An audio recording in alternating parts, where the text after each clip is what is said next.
Hey everyone, how are y'all? Obsessed for Disneyland, how are you? Hey Crumb Crazy. Judy, how are you? Hey Teresa and Cheryl, how are y'all? Judy, I sent it out last night. Can you make sure that you got it? Because when I was trying to send it out to begin with, it kept saying something about the recipient wasn't available. So can you see if it went through?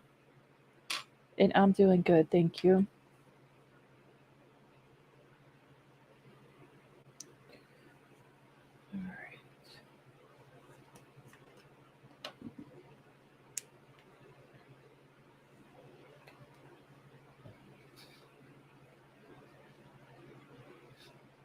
Okay.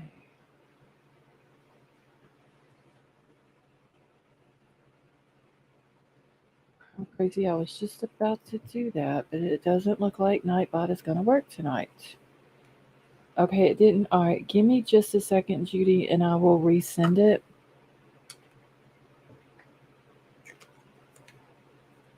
I don't know what the hell's up with my email. Hey, Sleuthy, how are you? Okay. All right, Judy, just one second. For some reason, though, it kept saying last night that the recipient wasn't available for some reason. Hey, Emerald Queen, how are you? Werewolf Queen, how are you? Good.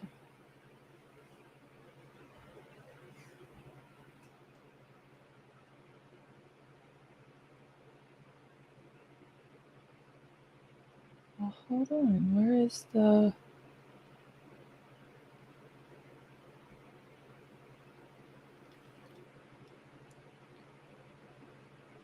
All right, give me just one second. Copy. Okay, Nightbot is finally working too. All right, pin in the email to the top. American Princess, how are you? Just the facts, how are you tonight?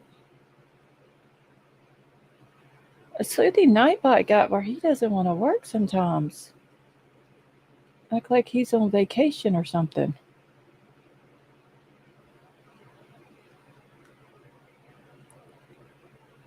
All right, Judy, I'm about to send it to you. Just one second. Oh, that's the wrong thing.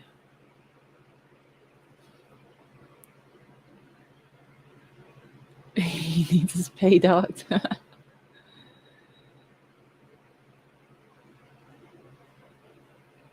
right.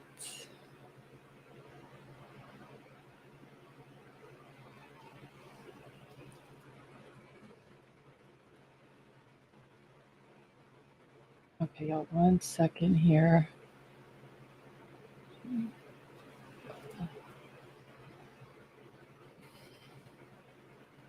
Okay, Judy, check it now and see.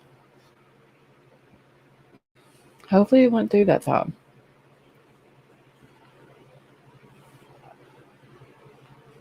American Princess, how are you? Yeah, I don't know what's up with Nightbot, but he's been acting about like YouTube's been acting here lately. All their lagging and messing stuff up and everything else.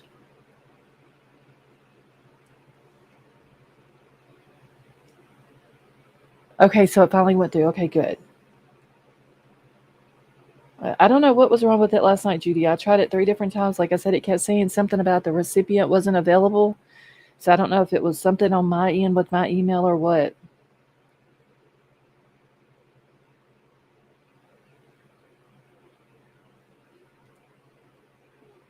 Okay, one second. I got to answer a message back.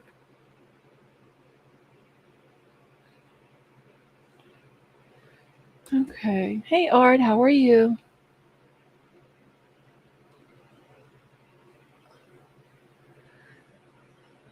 Okay, now it's working right, y'all.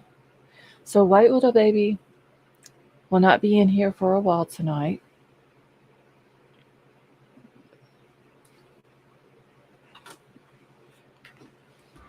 So if she is able to make it, it'll be later on.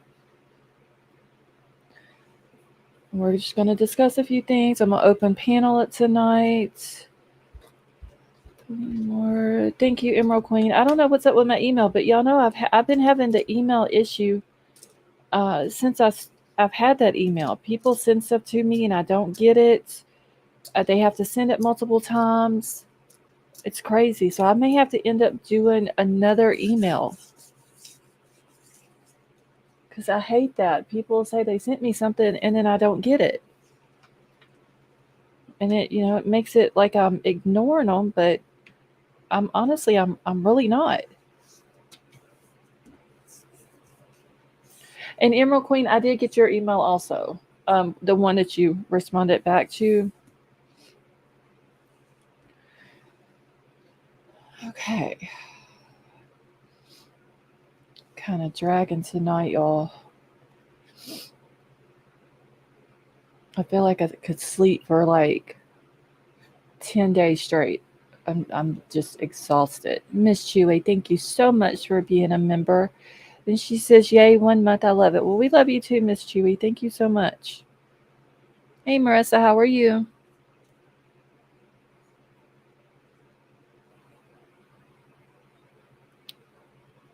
Thank you, Emerald Queen. Mama of 3 boys, how are you?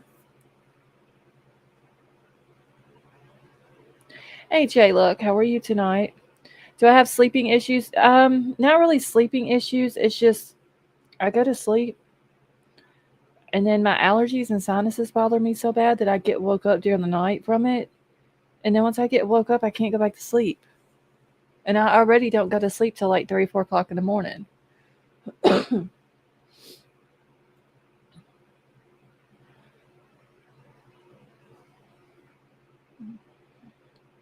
Like I said last night, I need like a long, just a week on the beach.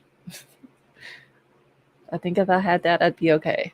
Let's see. I did send you an email earlier today. Did you receive it? Okay, let me see if I did. Just 1 second.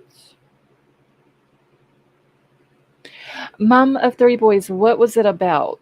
Because there's some people when they send stuff, it has their real name on it, and so I don't want to say anybody's real name. So what was like the subject of it? Okay, I'm gonna try and stay awake so I can. Okay, Sleepy, you're more than welcome to come up. Hey Mar, how are you? Yeah, I'm sorry. I'm not trying to cough in y'all's ear.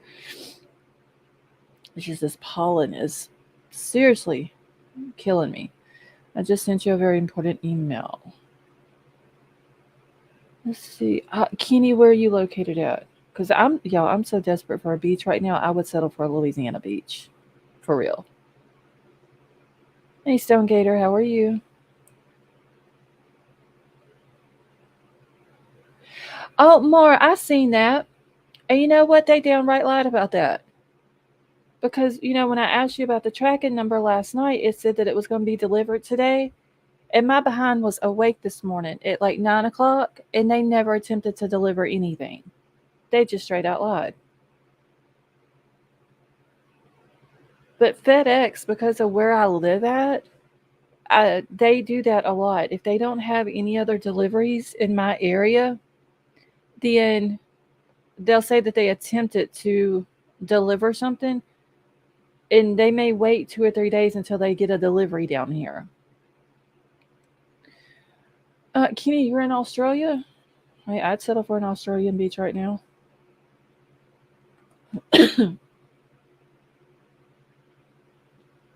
Let's see. Thank you for all your support over in Daisies and Jinkies. You're the best. Thank you, Miss Chewy, and you're very welcome.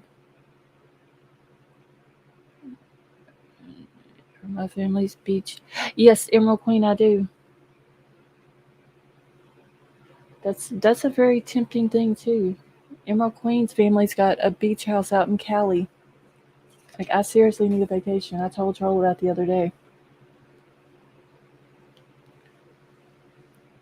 Okay, See, I don't know what's going on, but if it doesn't come by noon tomorrow, let me know.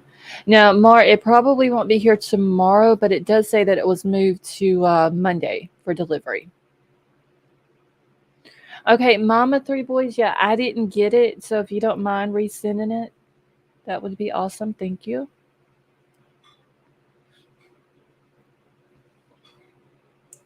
Hey, Michelle, how are you?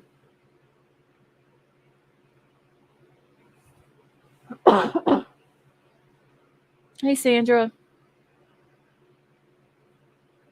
Yeah, it is freezing here right now. Just like a few days ago, it was in the 80s, and now it's 40 something degrees, and it's supposed to be 29 tonight. Super freezing.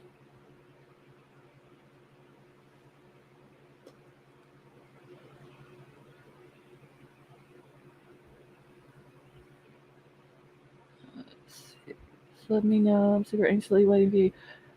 Or I was like excited. That's why I was up so early this morning. Hey, Wisconsin Mama, how are you?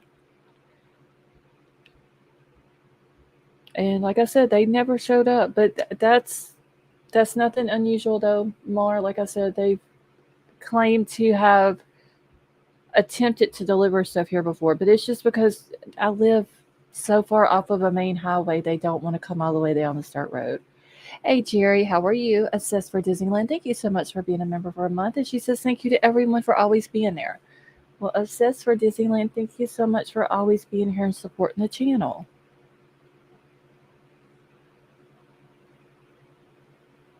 And also tomorrow night it's going to be our members only live, starting at I'm gonna start it at 9:30.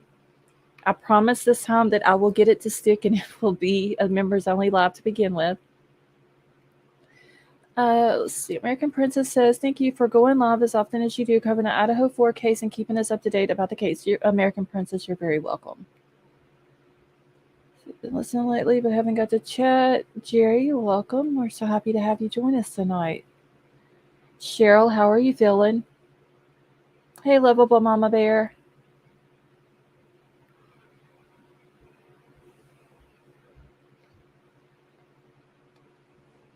Okay, y'all. I'm going to go ahead and get this one out of the way. Hey, Julie, how are you? Kaylee's younger sister, Autumn, actually spoke out. Let me find the thing. Where did I put? Oh, here we go. Um, and she has put some different things on her TikTok, but because she's 17, I'm not gonna play her TikTok. Uh, if y'all want to check it out, y'all are more than welcome to.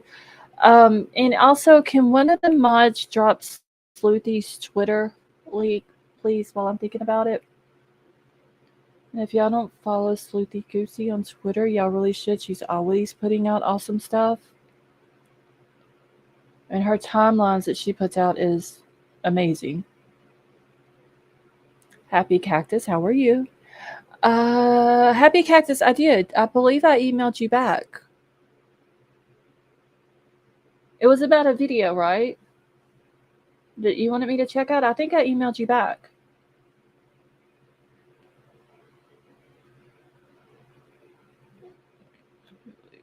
Her because she hasn't denied it.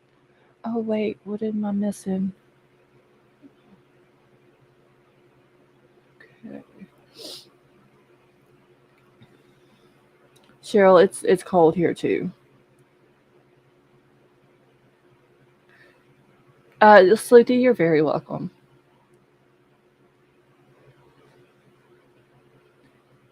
Okay, let me grab this real quick.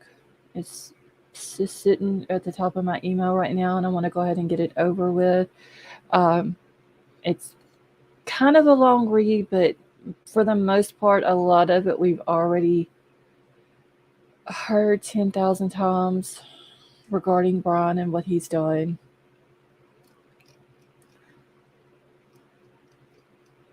But when I read this, I was thinking about it. All these articles are coming out about Bryan and how he's acting in jail, and they're saying, he's caused no issues, and he does what he says, and it's like he's in there playing a part for the guards and for the other inmates, like he's crime crazy. Thank you for posting that. Like he's this good person and all this and that, when in reality he's a very selfish narcissistic person, and he was only thinking of himself the night that he did this, if he is the one in fact who did this. And he didn't think about all the other people that he was going to be hurting, not just the 4 victims, but their families, and just what Kaylee's little sister says. You know, Bryan didn't think about all that. Not to mention his own family, what his parents must be feeling.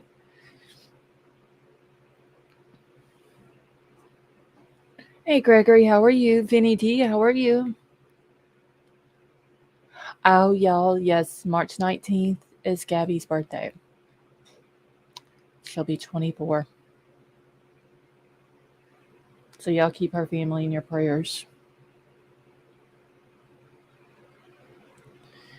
If you want something in jail, he'd be good, simple. Yeah, he's playing a part though, Kenny. That's all he's doing, in my opinion.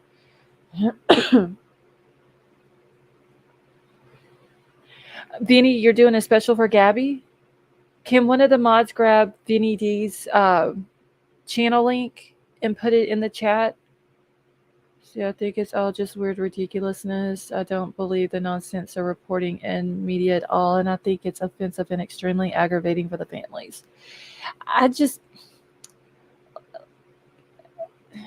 Ashley Banfield. I hate when, and like I said, she's probably got sources, but it's like just some of the things that she says, like her sources are close to the investigation. Well, how are these sources close to the investigation speaking out if there's a gag order? So it doesn't make sense to me. 13 minutes. Well, it's an hour and 13 minutes where I'm at to her birthday. But y'all just remember her. Remember her family in your prayers. She got us. I'm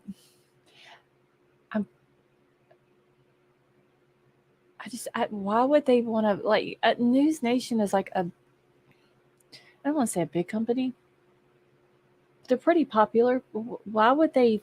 I don't understand why they would need to put lies out. Like, get people up there. You know, they have Jennifer Coffindorfer that comes on there. They have, oh, what is his name? Is it Mark Garrett comes on there all the time. They have all these different people that come on there and give all of this good information. It's not like they have a need to put out false information or from their sources.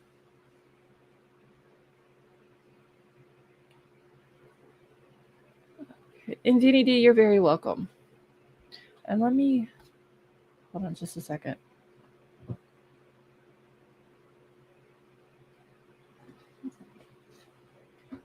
And Vinny, I thought I was sub to you, but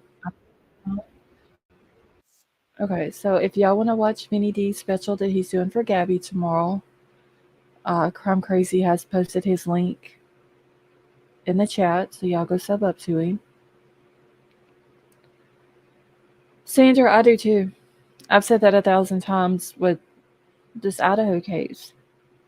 I wish that Kylie would have had a family like these 4 kids did that spoke out. Hey, see you too. How are you? That spoke out and wanted to keep their name out there. Like, Kylie didn't have that. It's very sad.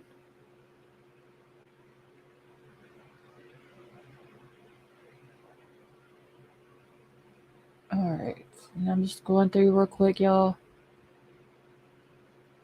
Making sure I haven't missed anyone coming into chat. If I have, I do apologize. Vapor, how are you?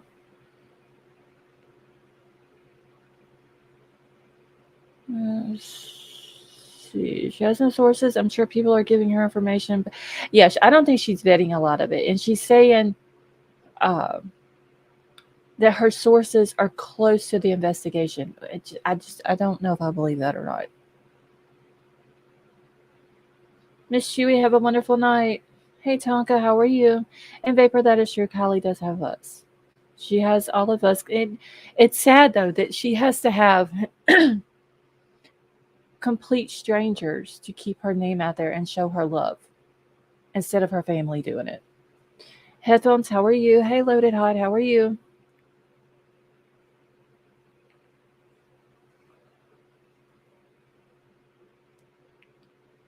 Musical, how are you tonight? I was wrong yesterday. I looked at death row and 46 years as long as time someone is still on it.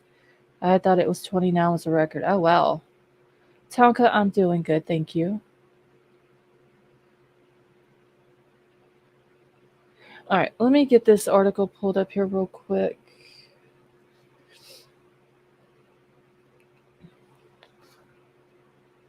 Jody is cool. How are you? And most of this I'm going to skip over because, like I said, we've heard it a million times what Bryan has done and all this and that. There's no need to keep repeating it.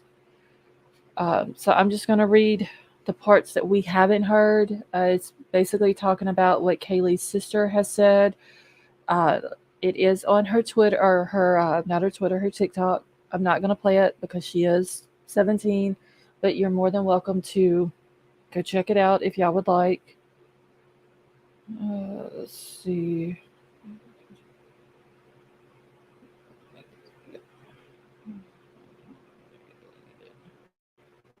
Okay. All right, give me just 1 second. I had to read. Big Al had wrote me back. Sleepy, you don't like the Daily Mail? Some of this stuff is crazy. Like, it's just, I've got some stuff in here from Dan Abrams that he had. I can't remember the lady's name, but she's a defense attorney, and he had her and oh shit, what is the dude's name? Is it Jesse Weber? I think it's his name was on there as well. And they were talking about some good stuff. Okay.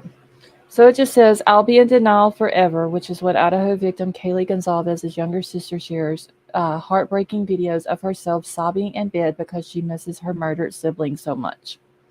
And I have to watch how they say some things because I don't remember if this is one of the places that uses the word slaughter, which I hate. Sleuthie, you're talking about, she was in a white dress on there. I cannot remember her name, but she was a defense attorney and she was like just super bubbly while she was on there and talking about all the different stuff and how Bryan's defense is going to be like and all that.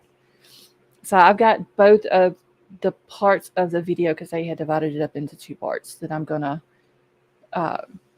play tonight, but I just can't remember what her name is. Hey, Tree Baby, how are you? Okay, and y'all don't pay attention to the background in my house. I don't know what my husband and my child is doing in the kitchen. Sounds like they're banging on something in there. Okay, so it says Autumn Goncalves has opened up and shared several pictures of her family growing up months after Kaylee was killed. Her elder sister Olivia named her daughter Theodora Maddie Kate Stevenson after Kaylee and Maddie Mogan, which we did see. Haley Sippy, how are you? We did see the pictures that the Goncalves family had posted of the baby after Olivia had her. And it was on their Facebook, the Goncalves family Facebook page. All right, and then it says the family have spoken out many times after the quadruple slaying of the University of Idaho students in November. And if anybody's come in and I have missed you, I do apologize, but thank you so much for joining us tonight. All right, so it says the heartbroken sister of Idaho victim Kaylee Goncalves shared a devastating video saying that she would be in denial forever over her older sister's brutal murder. Autumn Goncalves has opened up on social media and posted several pictures of her family growing up months after her sibling was killed at her University of Idaho home in November of last year. Kaylee, 21, was stabbed to death in her bed next to her best friend Maddie, 21, along with Xana and Ethan Chapin. Autumn regularly refers to both Maddie and Kaylee as her big sisters, with her older sibling Olivia naming her daughter Theodora Maddie K. Stevenson after the tragic pair. She posted several emotional tributes to her sister, including a 15-second long clip on TikTok of herself missing Kaylee's advice before sobbing in bed. And this is him, and this is her baby. Okay. Let's go down. This is one thing I don't like about Daily Mail is they like have so many pictures in here. Misty Maris, that's the defense attorney. Okay, thank you. Let me write her name down. I just liked her attitude when she was on there. Like she was just straightforward. She was straightforward. You know, she told it like it was, but she was just super bubbly. 9mm, how are you? Okay, so it says the video is captioned, "What about the plans that we had?"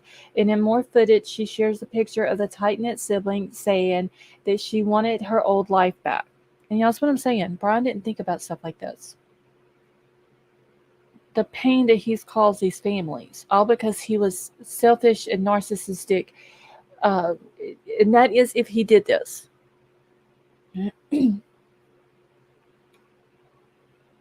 You know, just people who take other people's lives, they don't think about the repercussions afterwards and all the people that they're hurting. It's not just the victims that they're hurting a lot of other people as well. Okay, Autumn shared photos of her beloved sister and wished for 5 more minutes with her, as well as included quotes about loss. In another video, she opened up more about the death of Kaylee, saying, "My grief comes and goes in waves, and that is normal and natural. I miss my sisters more than anything, but I know that they just want me to be happy and live my life. My sister would be so happy with me letting everyone know exactly who she was, and that's why I post about it. It's also a way of coping for me." Kaylee had moved out of the home because she was set to graduate early, but returned back to Idaho to attend a party with Maddie on the night of the murders, which that is not correct. That's the only thing about them. A lot of stuff that they put out within their article, we already know is not correct. So it comes after DailyMail.com revealed that their suspected killer is obsessed with following his own case behind bars in Latah County Jail, which we talked about the other night. Criminology major Bryan Kohberger is accused of murdering the 4 students as they slept November 13th, leaving Maddie and Kaylee with devastating injuries. Okay. Hold on, y'all. All these pictures. So then if she moved out, all of her stuff in her room. That's what I don't understand. I'm wondering if she had moved completely out and just left the bed in the house, or if she still had a few things that she was going to pick up while she was there for those few days. Let's see. Sandra said if he did this, and I believe he did, he didn't care about anyone. That's exactly it, Sandra. He cared about nobody else but himself. Michelle, I don't know if Kaylee was selling her bedroom furniture. She could have been. I know that there was uh, a post that Xana had done where she was selling a bed. But Kaylee could have been selling her stuff too, or she could have just been leaving it there for the next person, who moved in. Okay, so it says a 28-year-old steps out of his cell around 7 p.m. on Sundays to meet with a local pastor who leads him in prayer. Kohberger spends most of his time alone in a private cell, kept apart from the other inmates who share cells. He rarely, if ever, chats with jailmates, who typically only see him when he walks past them. They say that he maintains a steely stare when he steps out to meet his lawyers or to visit the library, and that he's always flanked by several correctional officers who escort him wherever he goes. Which we've all seen the stare. Like, the stare is just, creepy. And that's just putting it mildly. Okay, so Kohberger is also accused of having multiple images of one of his alleged female victims on his phone when it was searched by cops. However, they did not identify which one of the girls was in the pictures, and Moscow police have not yet revealed a motive for the brutal crime. It is not clear if the images found on the device were taken that Kohberger had taken himself or that they were downloaded from her social media, and if they were taken before or after the quadruple slayings.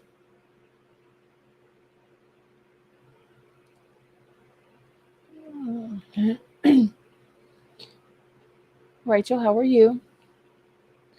See, I get called thick when I pointed out Daily Mail labeled a picture of Bryan. They had not redacted it. Must be intentional to avoid a slander suit. Hey, Big Al, how are you? And Big Al, I saw your message a minute ago. I'll respond to it once I'm done here. Musical, I can't remember if I said hi to you. If I didn't, I do apologize. All right, so it says investigators have remained tight-lipped over the potential motive in the slayings, but revealed in an affidavit that he had visited the area of the home in Moscow several times. He is even alleged to have returned to the scene of the crime at 9 a.m. on November the 13th, just hours after police believe that he committed the quadruple murder. The documents say that the criminal justice graduate stalked the property at least 12 times.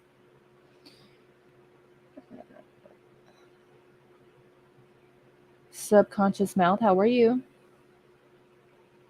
His phone was taken by officers shortly after SWAT team swooped in on his family home in Pennsylvania, where FBI officials saw him taking out the trash wearing surgical gloves.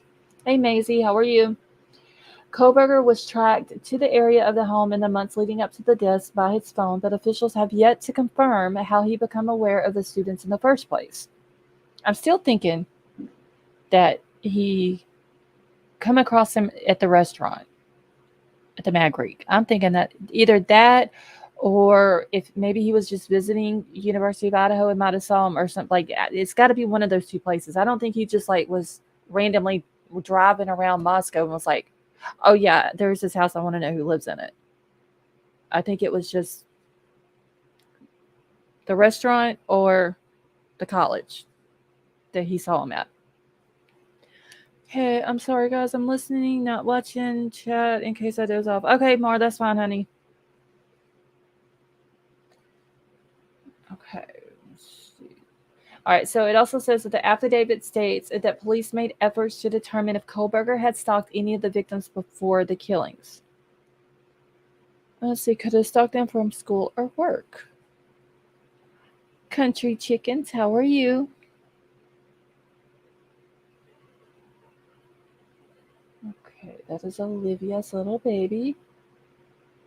And I'm just going to zoom down past all the pictures, y'all. Mad Greek is my bed, and that is why I believe Maddie and Santa were targets. I think Mad Greek is like my first option of where he saw him at. And they're claiming that he wasn't there, that he had never been there. But what are they going to do when all of this stuff comes back in these warrant returns, especially where they have asked for financial records on Bryan, and it shows that he's used his debit card or a credit card or whatever and paid for food from there. And it shows that he's been there. Like, I get that they may not want their name associated with his because of what he done, but I don't think people would look at that restaurant bad if he had ate there. Because at that time, they wouldn't have known what he was planning on doing.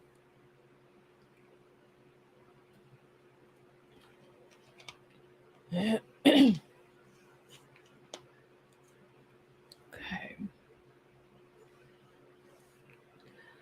Let's see, wouldn't have been hindering information or some. Hey, Gigi, how are you? I mean, I think it would have been better if they would have knew that he was there, just to come out and say, yeah, he was here. He'd been here. He'd been a customer. Whatever. It wouldn't have been a big deal. Okay, let me find where I stopped off at, y'all. I think it was right here. All right, so it says that it added that they looked into if he conducted surveillance on the King Road residence and was in contact with any of the victims associated before or after the alleged offense. However, it does not elaborate how the students came to be on the radar of the Washington State University PhD student, simply that he had stalked them for a period of time in the early morning and late evenings. I'm still curious to know, though, was the 12 times that he was there, was that during the time that Kaylee was still living there? Or if he did this after Kaylee had moved out? Exactly. No way. It's not their fault. Like I said, I get that they don't want to be associated with him or their restaurant name being associated with his name. I completely get that. But like I said, I don't think people would hold it against him if he ate there. Let's see. Sounds like they're a bit something paranoid, but there ain't really no reason for him to be paranoid though.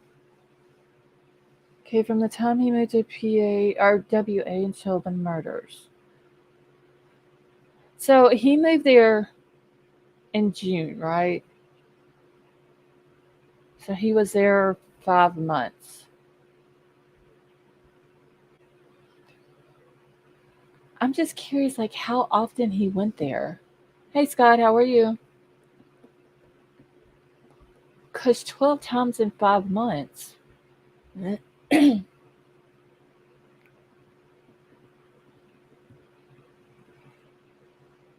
See, about to go to bed. Okay, Gigi, you have a wonderful night. Yeah, my sinuses are killing me tonight. Oh, and I feel like I got to sneeze and I can't. Okay. So it says that it comes after allegations that Kohberger was fired from his teaching assistant position at WSU after inappropriate behavior with female students. Now, see, I don't think it ever said anything about an inappropriate behavior with female students. It just said that there was female students who had reported him. They didn't feel comfortable, plus the issues that he had with his professors.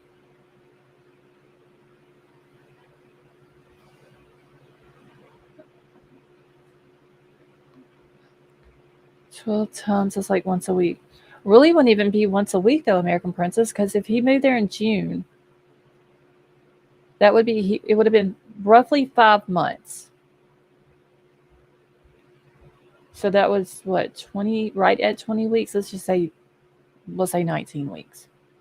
Because I don't remember exactly when it was he was there in June. Just if it would have been 3 months, that would have been once a week.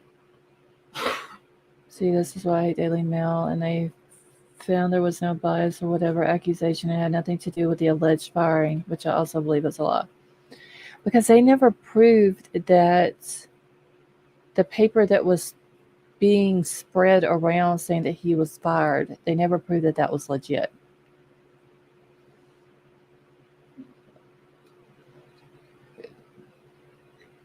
Let's see. This far, law enforcement should be on everyone's radar. They have so many questions they need to answer. That is the truth.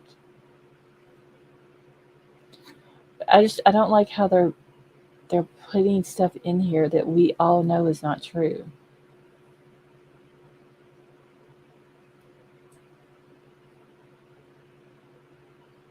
Okay. I think this is the end of the article anyway, but hold on, let me see what else this says. Okay, so they're saying that a report in the New York Times claims that he followed at least one of the students to her car with pals remembering him as creepy. I do remember that being said. Okay, so Kohberger is expected to enter a plea in the case on June 26, around the same time as the presentation of evidence. He's charged with the 4 counts of murder, 1 count of felony burglary, and waived his rights to a speedy preliminary hearing in January. Okay, we know he was arrested by SWAT on December the 30th and all that. See, I still pay 50-50. I still ignore musical. I done read your comment all backwards and everything else. Let's see, musical says I still say 50-50. He walks. Defense has a lot to work with. I hope there's more evidence. I hope musical, if they can prove that he's the one who did it, I hope he doesn't walk. Honestly.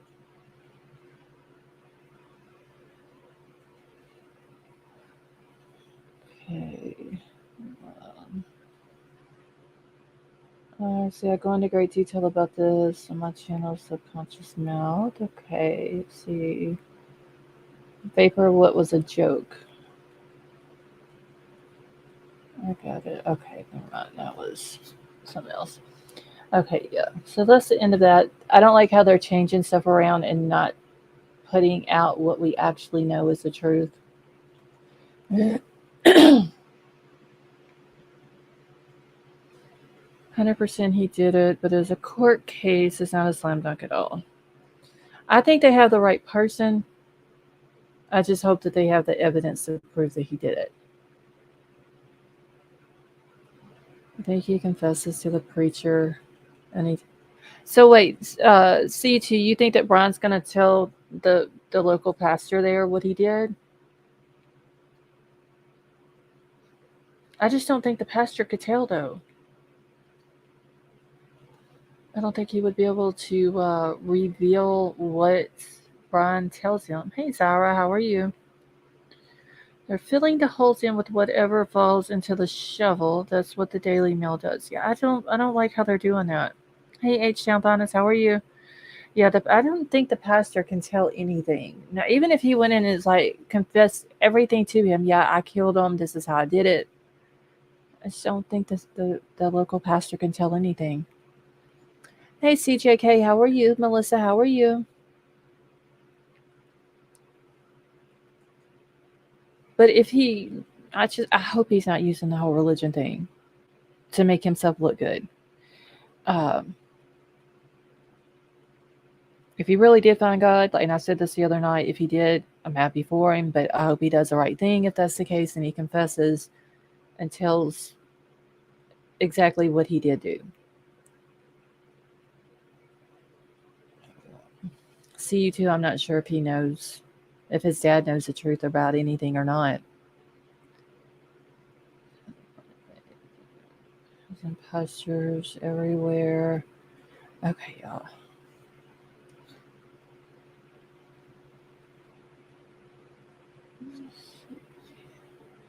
I mean, musical he may have. I don't know. Like I said, if he did, I hope that the pastor is telling him that he needs to confess to what he did. Hey Stevie, how are you? Okay. Let's see. He went to a private Catholic college for many years, yes, and his family is in many church newsletters. He isn't new to being Catholic, just sounds better to Banfield. Yeah. Alright, y'all. Let me grab I gotta find which one I gotta play first. So the two videos that me and Sleuthy was talking about a second ago. This is the first time I've seen this attorney on here. I just like how she tells it.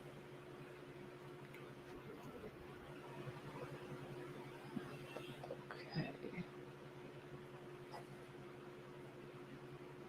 Oh my gosh, y'all, hold on. Okay. Just want to make sure that I had the right one pulled up here.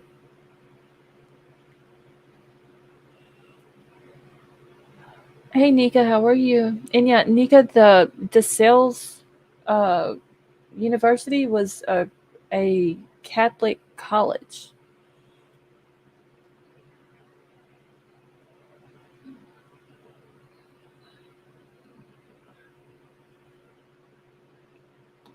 He cannot be compelled by law to disclose a person's confession or be bound by any other oath he takes as a witness. Contents of a confession, either directly, but by. Okay, I'm just trying to catch up in chat real quick, y'all, because chat is like.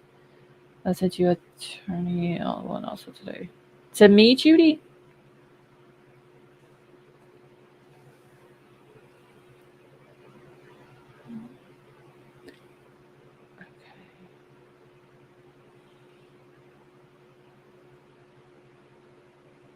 All right. Let me grab this one now.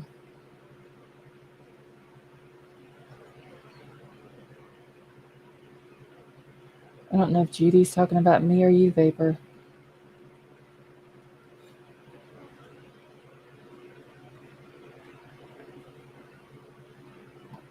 If it's to my Facebook, then I'll have to check it once I'm done here. So priests and pastors can hide the truth about crimes.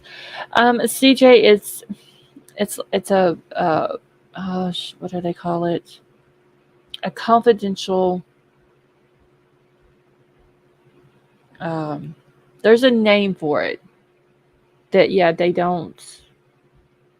I don't know if it's they can't or they can and they choose not to. Okay, Judy, it was to me. Okay, so I'll check it once I'm done here. All right, y'all.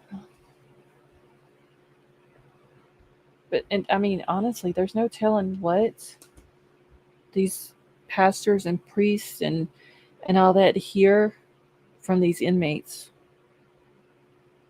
when they go visit them.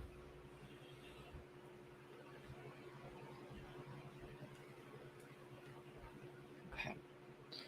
All right, y'all. So this is the first part of the interview that we were talking about with the attorney Misty Maris, and then I have a second part that they are in here as well that I'll play. And like I said, I've told y'all before, if it lags or whatever, y'all just let me know and I'll see if I can fix it. So this is an investigation which remains incredibly active in the run-up to the preliminary hearing in late June. Police are clearly zeroing in on something in, I think, multiple areas, but exactly what? Did Kohberger have contact on social media, dating websites with any of the victims? We know it's been reported that he tried to reach out to at least one of the women on Instagram. There's so much to try to sort through here. Joining me now, Jesse Weber, attorney and host on Law and Crime Network, and News Nation legal contributor, and Misty Maris, criminal defense attorney, who has also been following the case very closely. Good to see you both. All right, so we were talking about this right before we went on the air. Misty, take me through your takeaways since the arrest as to all this information we now have, a lot of it gathered in the last couple of weeks. Where does this leave us in terms of the investigation? I think we can really see where the investigation is going and ultimately what prosecutors are looking for. I see these warrants falling into two separate buckets. First, the internet footprint. This speaks to potential motive, Dan, because this is whether or not Kohberger had contact with any of these victims over the internet on a dating website. We know that that's an avenue that investigators are looking at. The other is the money trail. Keep in mind, we don't have a murder weapon yet. So we know a lot of these warrants were for these big box retailers, for eBay, for Amazon. So they're looking to see if they can connect Kohberger through the money trail to potentially the murder weapon or anything else that could be connected to the crime scene. Jesse, what about you? A couple of things to add to that. It's also the premeditated aspect. Remember, he's charged with 4 counts of first-degree premeditated murder. How much was he planning this leading up to it? Buying the knife, stalking the victims. Where was he? And I think there's another thing that hurts the defense. They didn't know it was Kohberger immediately. So they looked at all of the lives of the victims and was trying to see who was connected to them, who else might have been responsible. So this is a very different case than Alec Murdaugh, where you come forward and say, well, of course they went after him. Of course, you know, the defense said he was the first person they looked at. Not the case here. They were trying to look at anybody that might be connected to these 4 victims before eyeing their sights on Kohberger. And why do you think they're still redacting so much information in these warrants? So the warrant, the standard is good cause. And oftentimes, if the state thinks that it could potentially taint the investigation, taint the jury pool, they'll say, hey, we need to keep this out of the public eye, especially when you have a case like this, where the interest, the media, it's so involved in the case. So I think that that's why we're not getting all of the information in the public sphere. Again, it's to preserve that investigation. And Jesse, from what we're not seeing, what is the stuff you most want to see? Have they found where the murder weapon is or where it might be, right? And I think also it's the why. It's the why about what was his connection to them. How does a complete stranger come out of nowhere and target these 4 individuals? And I think whether or not they knew about him beforehand becomes a critical issue. And the cover-up, right? So there's certain things. We talked about the clothing. You know, what exactly was he wearing? We know that the surviving victim in that house said that he was wearing dark clothes, was wearing a black mask. Have we positively identified where that clothing is? Does he have DNA from the victims on any of those pieces that were found in his parents' house or even in his house in Pullman, Washington? That becomes a critical issue. So what do you think the prosecutors are sort of doing right now? I mean, do they still view prosecutors and investigators as this point in the case is still critical? Because remember, when he was first arrested, with all this evidence, right? The cell phone evidence, the timeline, the videos, matching it all up together. How critical do you think this point in the investigation is? This is incredibly critical because Still? all of that evidence is really circumstantial. When it comes down to it, a defense attorney is going to be able to undercut a lot of those puzzle pieces that together paint the picture. But individually, there's going to be significant defenses. Here, they need to really link Kohberger to the crime scene, to the victims. And I'm really interested to see if any of those items that were recovered can be traced directly back to the crime scene. Yeah, I do think it's going to be really tough to find the murder weapon, right? I think Yeah. that's probably a long shot at this point. If they haven't found it now, it's not looking great. Now, we know you can still get a guilty verdict across Right. the board, even without a murder and weapon. if you It's can gonna show help. he bought something similar, even Right. if you don't find the item itself, that could be useful as well. I would say for the defense, though, and you and I We'll get talked into about the it. defense in a Yeah, minute. it's a common thing to buy, but Yeah. not in this case. Yeah. Look, I think the one thing to add to that as well is, this is leading up to the preliminary hearing. We are going to see more than we saw in that probable cause affidavit. They want to make sure they have enough to go forward with the trial. So I think there's going to be more evidence we see during this preliminary hearing that they're uncovering now, and a lot more evidence when there's an eventual trial. It's like a mini trial. The Yeah. preliminary hearing, we're going to learn a lot about where the investigation, how it unfolded. Thank you for watching. Go to News Nation now. Okay. Cherokee Raider, how are you? So yeah, I can't wait, y'all. We actually have 98 more days until the preliminary hearing. Okay. Sleuthy, do you want to come up? I know you said that you were going to try to stay awake where you could come up tonight. Hey, White Widow baby.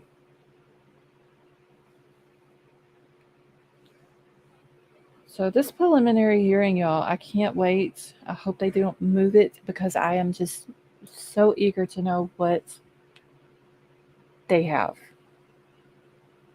as far as the evidence. I want to know, like, what else they have that we don't know about. Musical on his computer, like what they found in his car when they tore it all to pieces. Okay, thank you, Judy. I'll check in just a second. I mean, did they find any blood in his car? That's what I'm curious about, because no matter how much you clean it, I don't think you're going to get blood out of it if it's in there. Not all of it anyway. You may be able to get some of it out, but I don't think you're going to get all of it out. Hey, Brown Bear, how are you? I'm trying to think of what else. The note to his dad, I'm curious to know what that's about too. What was the purpose of the note? And then that page 118, they had the underlined part in the book because they never said what the book was or anything like that. I'm curious about that too. I'm really curious about all of it, but there's certain things that they found I want to know more about. Every time I go deer hunting, I get blood somewhere in my vehicle, and I'm not in a panic when I mean, it's, and you don't get it all out of it either, do you, Big Al? I mean, you may try to get some of it out, but you're not able to get it all out. Denny, how are you? The murder weapon. I see they have the sheath and probably proof of sale that sheath from Amazon. Let's see, these three are nuts. Yeah, there's no proof that he bought it from Amazon. I know that there was people all over Twitter was saying, yeah, they have it in all these documents that it came from Amazon. They even have the numbers to the knife and all this and that. That's all they were doing was asking for the sales of the knife from Amazon. They never said that it was his Amazon account or anything else. So there's no proof of it. Now, I would like to know why in the warrant return, one of the items that they took, it just said knife and there's no description, when they had a description of the other two, the brand and all that. One was the Smith & Wesson, I think it's Smith & Wesson pocket knife, and the other one was the Taylor cutlery knife. The other one just said knife. So I'm curious if that's the knife that he did this with, or if it's just a knife that he had. See, I said they may have that. I'm curious to know what all they have. Like whenever all of that comes back, like the information from Amazon, eBay, Walmart, and everybody who bought that knife and that sheath. Okay, so my guess is they served Kaylee first. It said, who did you ship to? They then sent papers to all the distributors. The purchase window. Yeah. Heard of the case. Okay, is there time given when his car was seen speeding away from the scene? And how far away was the camera that caught him? They saw his car speeding away from the scene at 4:20 that morning, but they haven't said where that camera was at, how far it was from the kid's house, or where he passed it on the road or anything like that.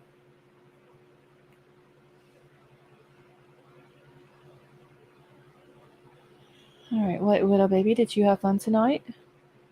Let's see, we have a pretty good idea of the time. Yeah, they're saying it was at 4:20 when they saw his car leaving the last time, speeding away from the house. And let me grab the PCA.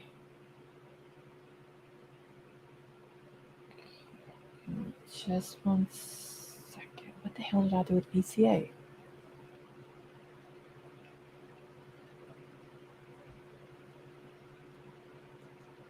Okay, and if while I'm looking for this PCA, y'all, if y'all have not done so, could y'all please hit that thumbs up? All right, let's see. That's Kohberger search warrant. I need yeah, here we go.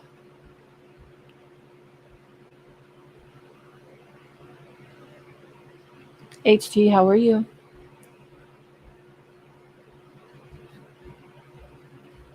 Sleuthie, I gotta find your timeline. I had it on here, but I don't know what I did with it. I have a bad habit of misplacing stuff. Oh, awesome. What up, baby? Oh, I'm glad that you had fun. Let's see. 420 scene spinning away down Queen is pinned to the... Oh, it's pinned to the top of your account. Okay, well, hold on. Let me just jump over to Twitter.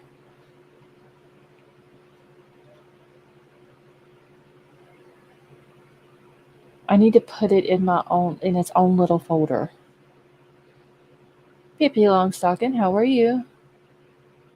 Oh, you've added more. Okay, so let me go grab Sleuthie's thing real quick, y'all. Like I said, if y'all don't follow Sleuthie on Twitter, y'all really should. She does put out a lot of good information. And Sleuthie, I'm going to go ahead and throw the link out there if you want to come up while I'm grabbing the timeline off of your Twitter. Thank you, White Widow Baby, for posting that.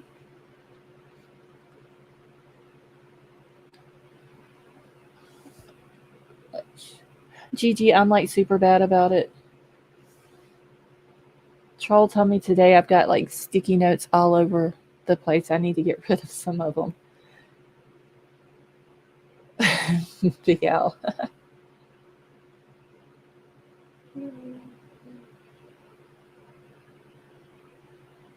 Okay. Let's go find Sleuthie.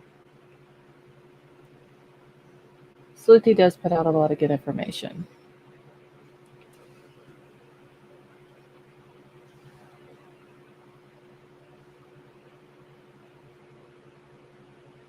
Okay. See, we need to do a members only live and stream the documentary.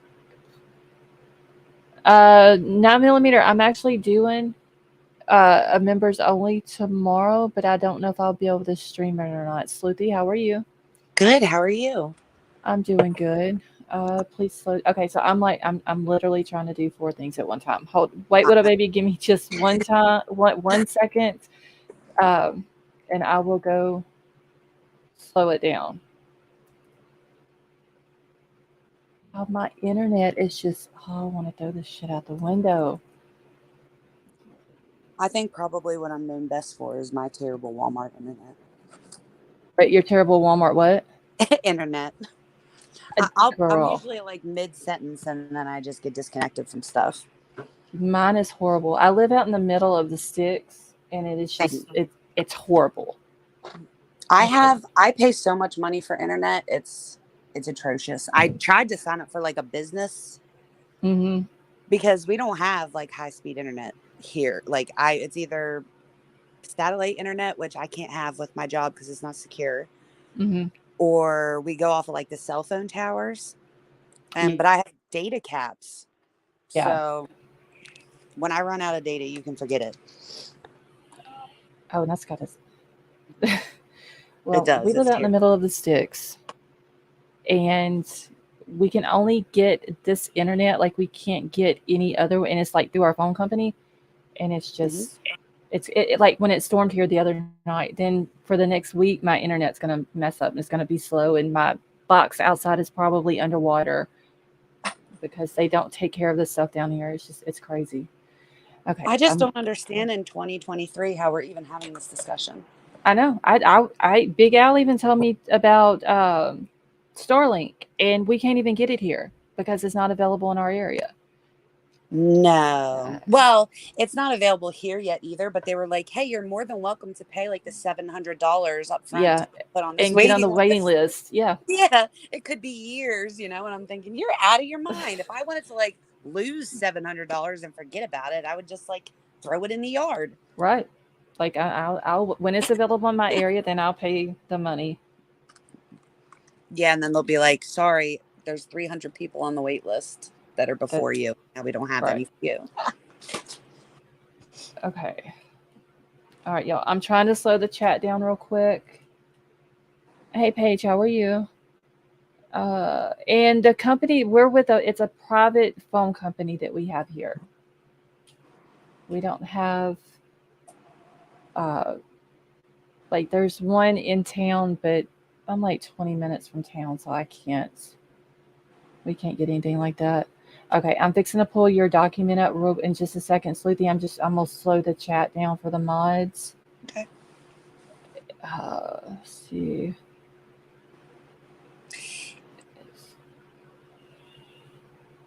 Where am I at? Okay, here we go. Any other time I could get through this slowing the chat down in just like a minute, and then it's just dragging ass tonight, y'all. Gosh. Happy Cactus said to look into satellite. I could get satellite internet, but there'd still be data caps, and I can't with my job. Which is crazy. Yeah, I have to be like, I want to partially say HIPAA compliant, but also it's like I deal with a lot of patient files, so I can't. Mm-hmm. Yeah. I can't have satellite internet. Yeah, I can't have no data caps either. It's I don't need especially with YouTube. I would be like just out of gobs of money if I had a data cap. Yeah, and you usually stream, like whenever you do stream, you stream for several hours. But then again, like I am on my computer just working, and that's streaming video. Although it's a little bit different because I'll see a patient, it'll be 30 minutes, I get off of it, and then I get back on it as opposed to just running straight through. But I have 3 hotspots that are all capped out at 150 gigs. Oh, wow. And usually the last week of the month, like right now, 19, 20, 23, I have 3 days before I re-up. And my phone works fine, but my computer is slow as hell. Oh, my cell phone, where we live out, I have to stand in a certain spot to get a signal. I was like that with every company until they finally made Verizon available. Mm-hmm. And it's so crazy because I was like, I'm just going to sign up for the business one. And I thought I could just do it. But they were like, you have to be registered with the state. So I couldn't. But so get this. So high-speed internet from Verizon, which is what my hotspots are through, is available for the business accounts where I live, but not high-speed home internet. That is crazy. Like it's either available or it's not. So, right. you know. Oh, wow. You I kind pay of, it like sounds like where I live at. It's just the internet's just crazy here. with my phone and 3 hotspots, I pay like $500 a month. It's Oh outrageous. my god! Yeah. But I mean, they know that you have to have it. So Yep. That's exactly it. okay, so I got the timeline up, y'all. Wait, what up, baby? I got the chat slowed down. If you need it any slower, just let me know, and I'll jump back in it and slow it down. Okay, so you said you've added more stuff, right? Oh, there's Okay. so I've been going through the old timeline and adding things here and there, Okay. but mainly if you didn't want to pilfer through like the Idaho search warrant tab and the Washington search warrant tab, it's all in the timeline now, and I linked them like in the source column to the right of them. And Okay. the So reason phone ping, is this it over here? Wait, I gotta stretch this out. Hold on, because I can't see the whole thing for some reason. Okay. it's small, but it's like so much. If I make it much bigger, we'll be scrolling for 3 days. Well, I'm working with one monitor here, and I have my YouTube chat pulled up, so I have to cover it up right now. So, wait, what up, baby? I'm not looking at chat, so you know what to do if anything goes down. So I'll let the mods handle it. Oh shit! Hold on, y'all. This is not supposed to be y'all. Oh my god. I don't know how that got turned up, but okay. All right. So what do we need to look at first, or what do you suggest that we look at first? So, I mean, I feel like everybody knows the timeline of things that happened. Mm-hmm. But there was a couple things that we were talking about here just in the last couple hours, because everything was like falling all at once, and now they've got my head spinning, because of course I went in to kind of see what now coincided with what was going on when such and such a warrant got pulled, and uh, there's a couple things that are like really super weird. So if you Okay. scroll down and you get to like, let's see, Just tell me when to stop if you need to. if you just go to where you start to see the gray, that's where the search warrants start, and that's on 11/16 right there. Oh wait. Okay. And then see to the right of that where it says warrant. Uh-huh. So whatever it says that it is, you can click on it. It'll take you to the actual warrant if you wanted to read exactly what it said or whatever. Oh, okay. Well, shit. Hold on. Wait, did it not? Okay, redirecting you. Which I don't think y'all can see it, can y'all? Oh, When probably it it goes might to the be new. yeah, it pulled it up under a new tab. Okay. But if there's a certain thing, I'll drop the timeline and bounce over to the other one if you need me to. Not really. It's Okay. mainly like I feel like people are having a hard time understanding that 90% of these are for other people and not Bryan Kohberger. Right. So sometimes you have to like scroll down to the actual warrant and show the names. Mhm. Something that's interesting, and I don't know if you saw this. So all of the warrants that are for people that we know, so any of the victims, they did redact the survivors' names, and then Bryan's name we can Right. see. We can Mhm. see all the victims. We can see Bryan. Everybody else just gets blocked out. Right. Did you notice the Dropbox warrant? That's the one that had was that like which one had like 20 something names redacted? Was that it? That was so. Let What me they go. did was they pulled Kaylee's Tinder account at some point, and then when they got that back, they sent out another warrant to Tinder for 19 redacted usernames. So whoever she was talking to, they were like, we need to know everything there is to know about these people. Oh yeah, they wanted like every one of them's like the whole account information. They As wanted. they should. Yeah, for Right. sure.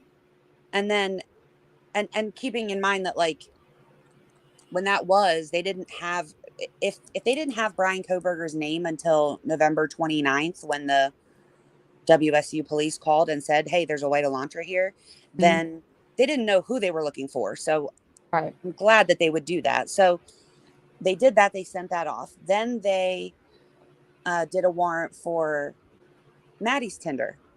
It came back, and then they sent off 20 redacted names that they got from her Tinder. Right.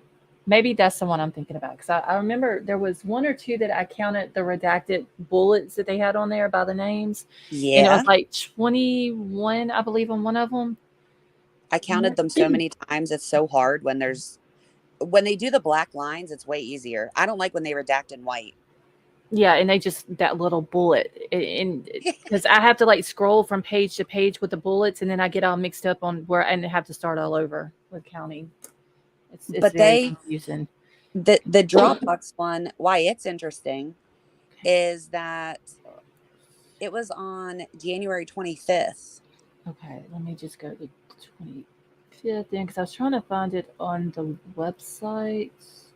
Yeah, you'll have to scroll plumb to the bottom. So he was arrested, and then almost a month later, January 25th, they pull Tinder for Bryan Kohberger, Yik Yak for Bryan Kohberger, and then a Dropbox account for Lord knows who, because the name is redacted.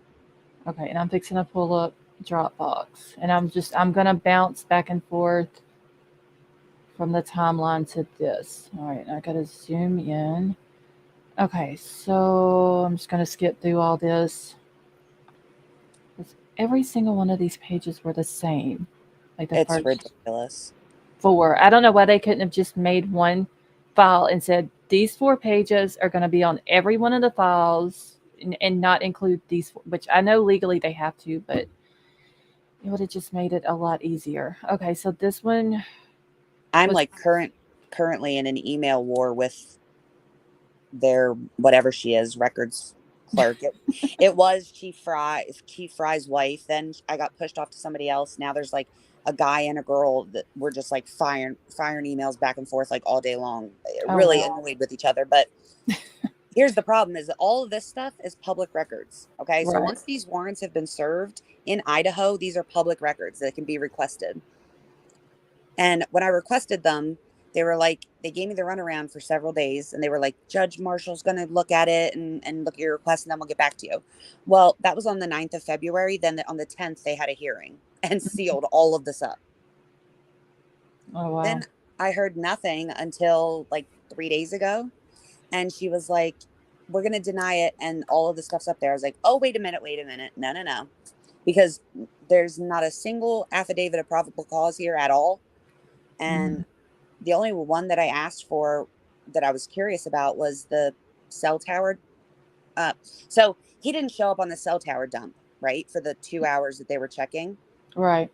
So I was like, how'd they get the probable cause to then get a warrant for AT&T to check his phone number? So that's really what I was curious about. But right now they're fighting me about why I can't see it. So it's taking up way too much time. And didn't you tweet something about that? Was it you that tweeted way that? back? Yeah, way back, because Andrea Burkhart was the one that said to me, she's like, you should be able to. She's like, I was looking in their Idaho codes or whatever, and you should be able to request that. So I did immediately, and then I let everybody know that. Like, I think I posted a screenshot of the email. Yeah, it seems like I remember seeing something about that where there was like a whole big issue with it. Yeah, I'm assuming that that's why all of these dropped the way that they did, because they probably have a certain amount of time to deny a public records. I mean, it's been 30 days. Right. So I think they either have to like seal them and deny them or issue them. So just let us see all of it. I feel like I don't need to see your return, and you can redact like people's names that I don't know, but I don't see why it would be harmful for you to provide the probable cause, which is like legally what you needed to have had to pull his warrants for his phone. Right. You know. Okay, so this is for, I got it pulled up. So this one is for the Dropbox that you were talking about, and it's just for the IMEI, and it's redacted. And this one was served on January the 30th. Got the info back on February the 2nd. Yeah. Let's see. Did they have anything on the Right there. search warrant? Okay. So all of those things, like, Mhm. first of all, Dropbox account of blank, like that doesn't even look big enough to fit Bryan Kohberger. Right. I And again, wonder if they put his name in there or if they just made a big space there. I wonder if something did anything what came back at that point for him? Anything? What was maybe his Uh, okay, so his Google account had come back on January 4th. okay. And then on January 9th, they got back his the warrant that they served to the Moscow Police Department for that external USB thing that they put all of his phone data on. That was a hard drive, right? Mm-hmm. So I wonder if maybe so they have to have a nexus to get from one to the other. So if nothing showed up on those two things that had anything to do with Dropbox, they couldn't just be like, let's just pull his Dropbox. You know what I mean? Mm-hmm. So I wonder if they saw something. I guess it could be possible that maybe the Dropbox was in like someone had mentioned the professor's name. So if kids in the classes that he was a TA for, if they were potentially, and I don't know if that's what they were doing, but if they were putting their assignments or whatever into a Dropbox under the professor's name, Right. then maybe that could be his name that they're blocking away because he had access to it. Bryan Kohberger did, but it's not necessarily his. But I don't know what that would have to do with the murders unless one of the victims was taking a class, which I think we would have heard about now. You know Oh what I mean? yeah, that would have done been out for sure. Cause see, there's 1, 2, 3 email spots. Let's see, email addresses. So Also, yeah, I'm also still not convinced that like Bryan Kohberger wasn't a catfish. So I don't know if they would have to redact a catfish name. I don't know. Maybe just to keep. Well, I don't know. Because I was gonna say maybe they would redact it just because they know how social media would go crazy with the name. That's true. And start looking it up. And if they did find someone that name actually belonged to, then Yeah. they would start harassing them. Not Especially everybody on social media, but a a lot of lot people. Yeah, enough. Yeah. yeah. It would be it would be for no reason, honestly. But that may be what they did. Especially if it was a catfish account. I don't know how you would be able to tell what, unless you could see activity. I don't know how you'd be able to tell if it was an actual person or him. But Maybe they're just whatever name that they come across, they're going to redact. Catfish that's not, account or yeah, that's not the 5 of their names, right. for victims plus him. But what do you Yeah. think about there being no like Facebook or Snapchat or Instagram or It's kind of interesting yeah, I feel like it is too. because didn't Bryan have Facebook at one time? Well, so you have a couple, we'll I just mean, call them allegations. So you have that girl who said he was a drug addict, gave, right. I feel like the Daily Mail, a screenshot of a Facebook Messenger that had no picture and it said Facebook user. Oh yes, I remember about her driving him around to go get Yes, his and he was like drugs. in Yes. a cab or whatever. But like there's no knowing if that was him. Yeah, there's no picture or his name on it. Right. Yeah. So and then you have the Instagram where you have the anonymous people who are saying that he messaged one of them over and over again and this and that. But again, I mean, there's no, if that were true, then when they ran the victims all the way back, like in the beginning, when they ran their Facebooks and Instagrams, had they come across a Bryan Kohberger in their messages at all, that would have been enough for them to go ahead and pull it even prior to his arrest. Right. But okay, so I remember somebody showing a screenshot of, I believe it was his Instagram, where he followed Kaylee and Maddie. I can't remember if he followed Xana or not. Oh yeah, it was Can't. like a set of 4 of them. It was People magazine, and they were like, they waited till it was gone, and then they were like, here's like 3 side-by-side screenshots, and one account was there and now it's gone. Now it's just like the alt accounts. Right. But Okay. I just don't think So that's so. I mean, he didn't know he was getting arrested. I mean, yeah. he probably did, but Okay, I'm trying to look because I know the other night when I was going through all of these, I was writing them down so I would know which ones I went over what nights. And the only Facebook or IG accounts that they had or that they asked for was just the kids, and that was it. correct. And so let me see which one it was. They It also was didn't pull any bank records for him apart from like Google Pay. Like that Google one also included like Google Pay and stuff like that, but not a bank, yeah. you know. I don't think they had any because I wrote them all down. I don't see anything unless I just didn't. Okay, so there was an AT&T one, the 2 AT&T ones, Mhm. because they always said that Bryan had an AT&T service. One of them was wanting the GPS coordinates, and then the other one, I forgot what it said. I can pull it up real quick. Where's AT&T at? And I wish they would have put these in order. They're in order. If you go to the Idaho search warrants tab, ignore the red ones. The only reason that there's ones that are highlighted in red is because I need to look into them more, because for those particular ones, he somehow served the warrants prior to the judge even signing them, and I'm Mm-hmm. 99% sure that you can't do that. So I'm gonna like look into that more and see if I'm missing something Okay. on there. But in terms of, And let me pull your timeline back up. That way everybody can see it. but that one's way easier to see. Like they're in numbered, like they're in chronological order, and each person has a column. So like, for instance, Bank of America. Also, I find it really weird that like the first things they did was Bank of America, Cash App. Right. For all, yeah, they did those Banner Bank, all the kids, they did, let's see, hold on. Because I did all the financials in one night. The Yeah, different financial places. Wells Fargo, I believe it's pronounced Umpqua Bank. Potlatch,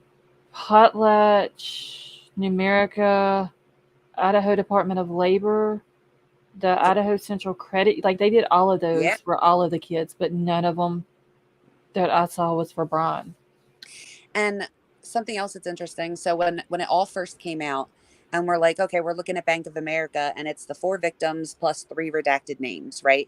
Mm-hmm. I was like, that's probably the 3 other people that live in the house. So that other girl, we were told, had moved out before the start of the school year. But if she was still on the lease, I would imagine that was enough, because they, and I just figured this out today, because I'd been asking everyone if they knew if there was a search warrant for the house, Mm-hmm. like prior to them ever going in. And I haven't seen one. well, generally the general consensus is they don't need to have one. But if you can get one, it's a good idea. So I was like, well, that's kind of disappointing. I would have hoped, like, they kind of did wait around a little while and they were calling in people. So there was time to go get a warrant. Right. But then in going back through all of the press releases today, I pulled up, it came up on November 29th, I believe, when he was talking about that they were going to remove the cars. Mm-hmm. Oh, here we go. Yeah, November 29th, he says, today, as part of the ongoing homicide investigation and original search warrant, detectives relocated 5 vehicles from the police perimeter. So they did have a search warrant, and I followed up with Andrea Burkhart, and she was like, yeah, that's exactly what it looks like, but it must be sealed. So they did get a warrant for the house. And so anybody who's on the lease, I would imagine, would be included in these initial warrants. Right. But then when you go down to like a week later, 10 days later, they start pulling for Wells Fargo and Discover and stuff, and they add 2 more redacted names. Okay, so which one? Oh, this is Dropbox. This is Dropbox. Yik Yak. I'd never heard of Yik Yak until these documents were dropped. Yeah, I saw them talking about it and read it, and I tried to download it Mm-hmm. until I realized you have to be like it's gonna check your location and only show you stuff around where you are. Right, like in a 5-mile radius or something like Yeah. that. Yeah. Yeah. Okay, so what was it I was looking for? Idaho search warrants tab at the bottom. Okay. All right. Okay, so which date are we looking for now? And So is there anything past this? Okay, no, there's not. I just wanted to make sure that I have everything pulled where we can see everything on the screen. does it look like could you zoom out? Are you able to zoom out? Or are you not gonna be able to? Let's see if I can. Okay. So yeah, it'll let me. Okay. So Okay, first, let me go out some more because I can still see. it's so wide. Right. That's why I was wanting to make sure that I had it, but so there's nothing past the search includes column. So okay. So that's not too bad to have to scroll over if we need to. Okay. So if you're looking at those, a couple things that stick out is like they did the AT&T dump, they did this inland cellular dump, and they did a Verizon dump.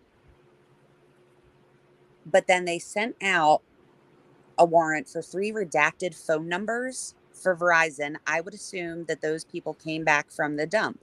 Mhm. However, they have a T-Mobile one with 2 redacted phone numbers that couldn't have come from the dump because the T-Mobile dump, for whatever reason, wasn't even done until 11/26. So All right. So do I need to pull any of those up? probably not. Okay.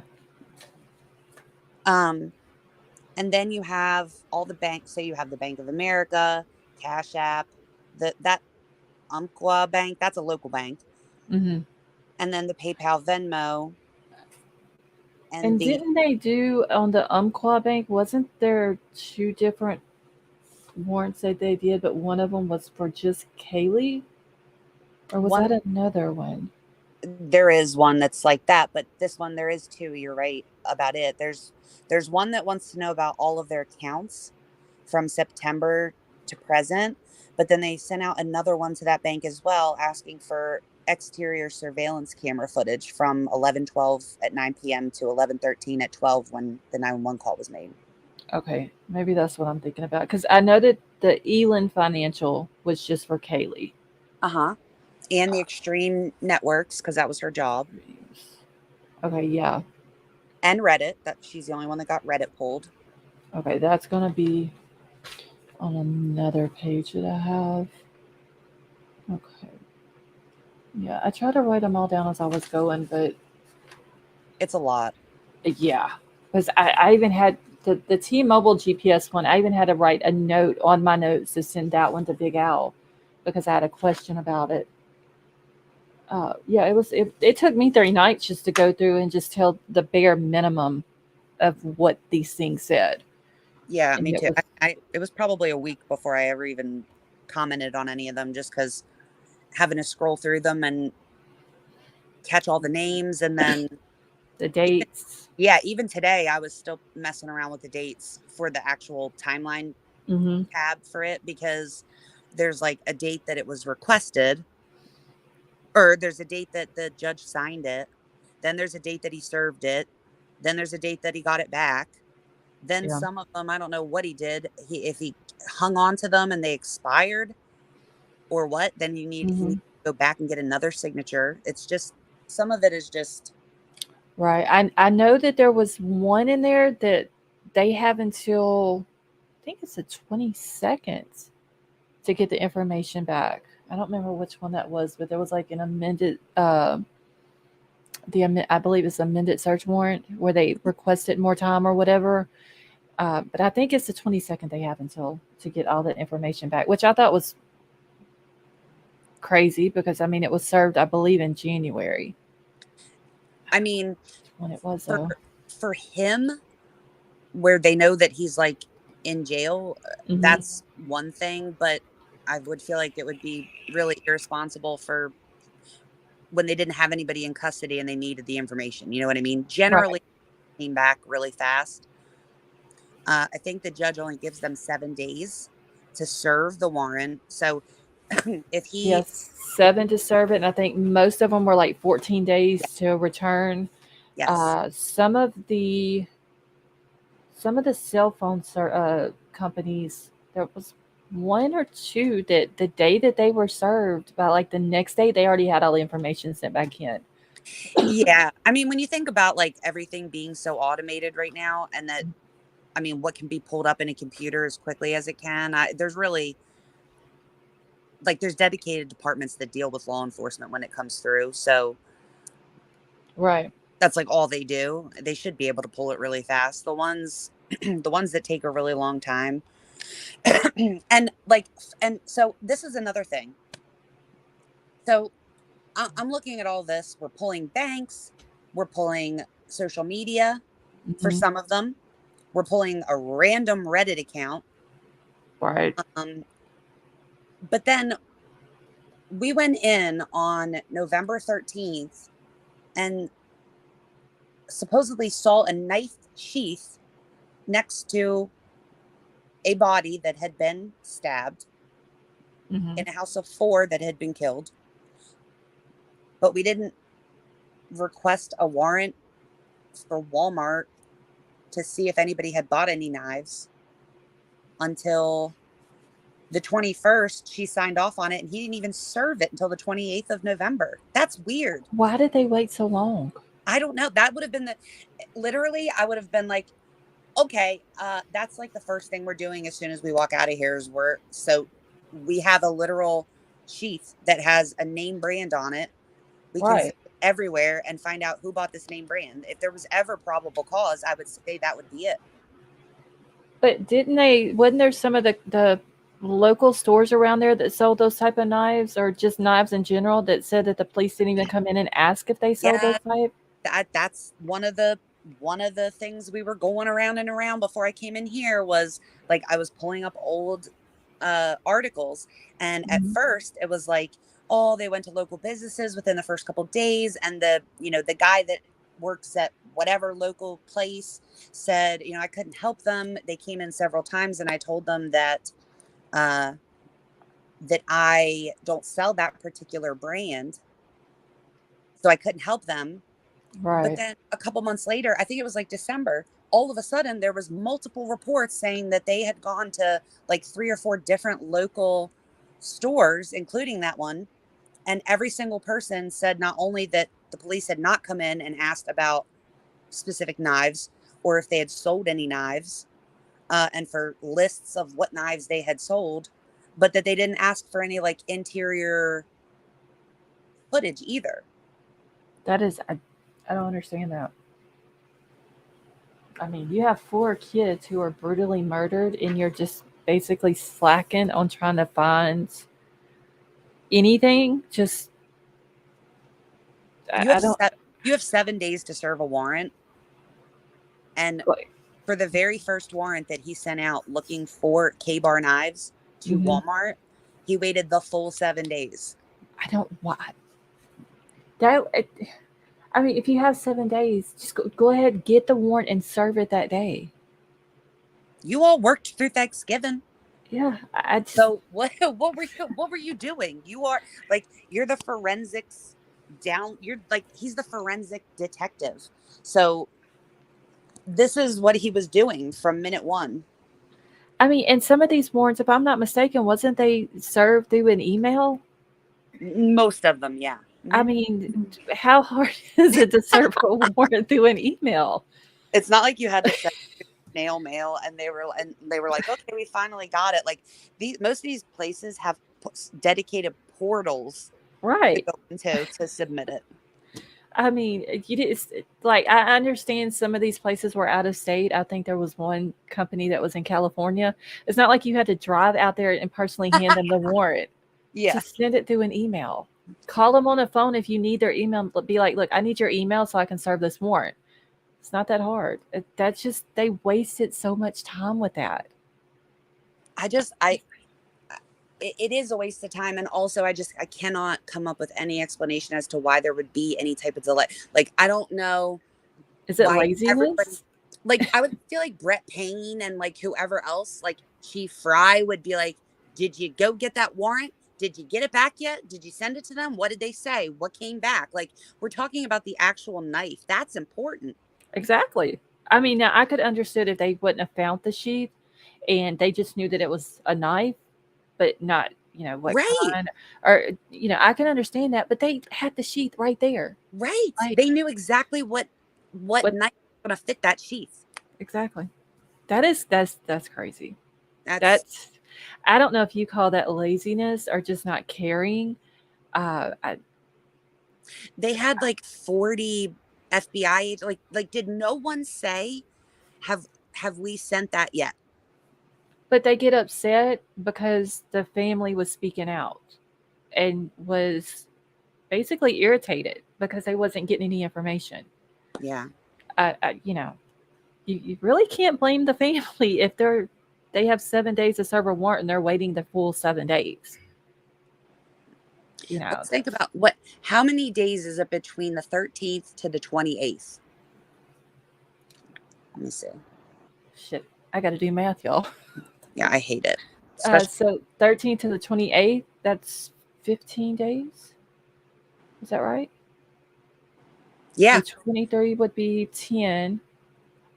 Yeah, 15. Yeah, 15. So for 15 days, the first 15 days, that's a lot of days. That's half a month. So for the first 15 days, why didn't we serve the warrant on these companies that sell this knife? That is crazy. We knew about it from day one, or did they not know about it from day one? Is this another, it's interesting because the PCA says, I later realized, I later saw, we later found out, I later noticed. So yeah, he said, Brett Payne said in the PCA about the sheath that's when it was. Hold on, I'm gonna have to go pull it up now so I can read it verbatim. That's when he first noticed the sheath. Is that how it was said? He said, hold on, let's see. I got it right here. Okay, so that's Santa's room. Let's see, 2 female. Okay, so here it goes right here. Okay, so as I entered the room, I could see 2 females in a single bed in the room. Both Goncalves and Mogan were deceased with visible stab wounds. I also later noticed what appeared to be a tan leather knife sheath laying on the bed next to Mogan's right side when viewed from the door. So what is later? Did you leave out of the room and go back? It would have had to still been same day, right? Because he says that like she's still physically in the room. Right. But also, and then I keep thinking back to that crazy ass footprint and how they're like, on the second processing of the scene, we found a hidden shoe print. Like, and it's like, okay. By the end, everybody and their brother had done stomped through the house. Yeah, like when was that? When was the second and I think I figured that out, but I don't know off the top of my head. I'll have to go back and look. Okay. If it's around the same time as this warrant went out, I'm gonna be on extreme edge. But I keep thinking of that, and then I'm thinking of like the Washington warrant where that officer, Blaker, who was walking side by side with Officer Payne through the house on the 13th at the same exact time, he put in his affidavit that he was later told, not saw it, he was later told by Idaho State Forensics that they found a sheath next to Maddie. How did you not see it, but Brett saw it? Yeah, that you didn't know until Idaho State Police told you they collected it. That's weird. There's so and he many said it was things under or next to. There's so many things in this case that doesn't add up, honestly. I hate to be like super critical, but at the same time, it's like you know, it is my business. So if this person did do this and it's a shit show and he gets released, that becomes my problem. That's my problem. Yeah. Right. And Yeah. if he didn't do it and something's whatever's happening right now, that should also be my problem as like a free American. Right. Because Mhm. none of this makes any sense. Yeah, I just the whole how he put it in the affidavit about seeing the sheath. I would assume, like you were saying, it was the same day. But did he do like an initial walkthrough of the house? And that initial walkthrough, he didn't see it, but then maybe walked through again and was taking notes, and that's when he seen it? Or was it when they were going through and removing the bodies? Yeah. Yeah, I at thought what point? Yeah, if it was under her, if it was like even slightly under her, I could totally see them not knowing that it existed until after the bodies were removed. Now, Right. maybe Brett and uh and Blaker were not present whenever they did that, and as soon as they were removed, the forensics people just took it like they're supposed to and Mhm. went and brought it back to the lab or whatever to process. However, I have a couple problems with that. A would be that Payne said that he saw it. Right. So, Yeah, he says, I also later noticed.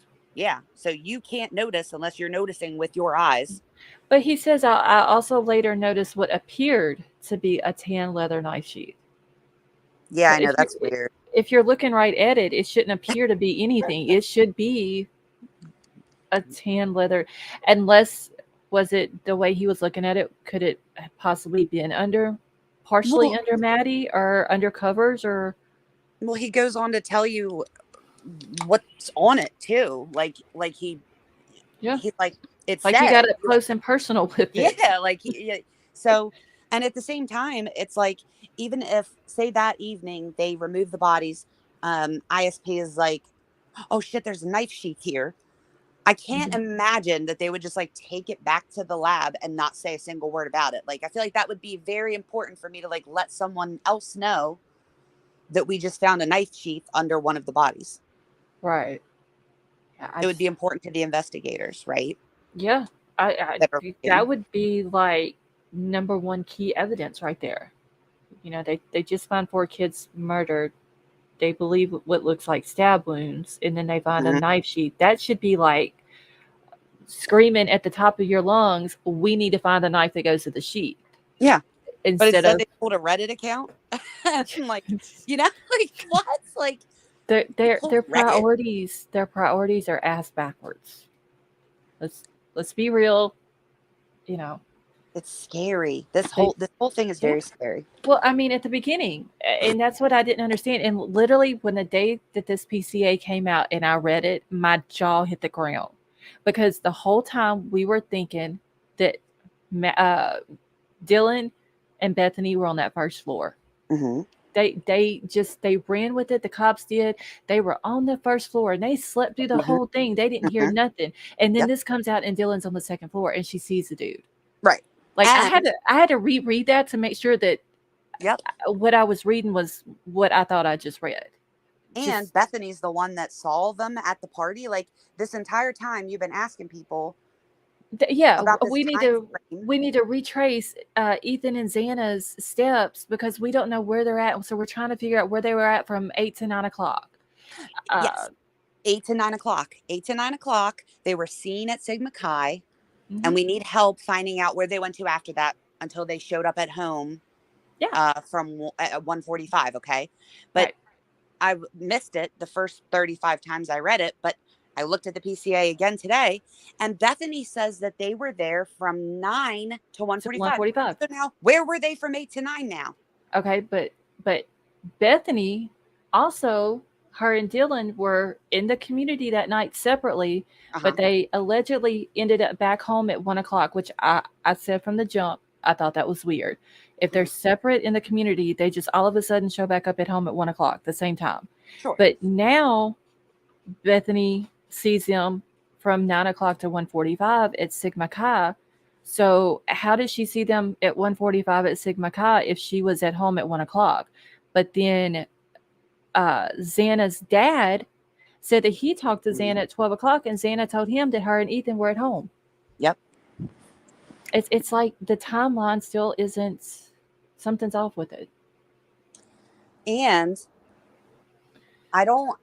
me personally, like I was sitting, if I'm thinking about, okay, so if Bryan Kohberger is the one that was driving the white car, Mm-hmm. and he's the one that did it, he couldn't have done it before 4:04 a.m. because he's still on camera at 4:04 a.m. So it has to be after that. Right. And it has to be before 4:20 when that car is seen speeding away, right? If he's by himself and he's in that car and he did it, it had to have been after 4:04, before 4:20. Yep. So you gotta consider the time it takes to park the car, get out of the car, right, go into the house, and then commit the murders, and then walk out of the house, go back to the car, crank up, and leave. Yep. And if I'm thinking about, so they bring up, first of all, then they change the whole time of death on us, right? Then they're like, so we've been going off of this 3 to 4 this entire time, literally. Mm-hmm. And then they're like, oh, we think it happened between. And what's interesting is they say that they used the video of the suspect vehicle. Mm-hmm. And they used the forensic downloads of Dylan and Bethany's phone, and they used Dylan and Bethany's statements. So they didn't use any of the victims' phone downloads to determine when they died. So for instance, something that I would feel would be really amateur, like maybe we could check this and see if that tells us anything, would be to see when they stopped using their phones. Right.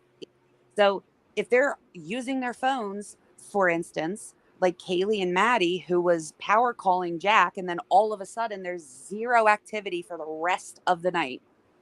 Mm-hmm. You'd have to wonder, like, did they both pass out at the same exact time? That's weird. Okay. So, and Kaylee's sister said she made that call. She made those calls the time of the last call, and then that there was no other activity. But she wouldn't know if, like, Kaylee was going through her Facebook. She just knows there was no other texts or calls or whatever. Right.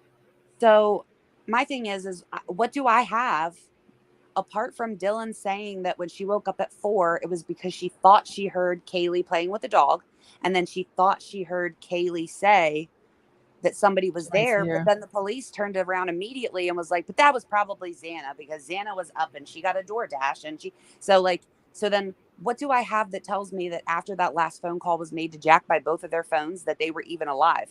How do we, like, that's going to be, I guarantee you that's going to be brought up, is how do we know that they weren't already dead? What kind of proof of life was there from that whole hour? Because here's the thing. When they stopped making calls, Bryan Kohberger wasn't even in Moscow yet. No, he hadn't even left his apartment. Yeah, so that would not be good. And the fact that only other thing really that we have a proof of life, and it really doesn't prove it, is when they said that Xana was on TikTok at, was it 4:17 or no 4:12? But how do we know that was really Xana? Well, let's just say that it was, right? This is going to make way more sense than what we're looking at right now. Let's say that it was Xana. Let's forget that we know that Bryan Kohberger was at his house. Let's pretend we don't know who did this again, but the other parts.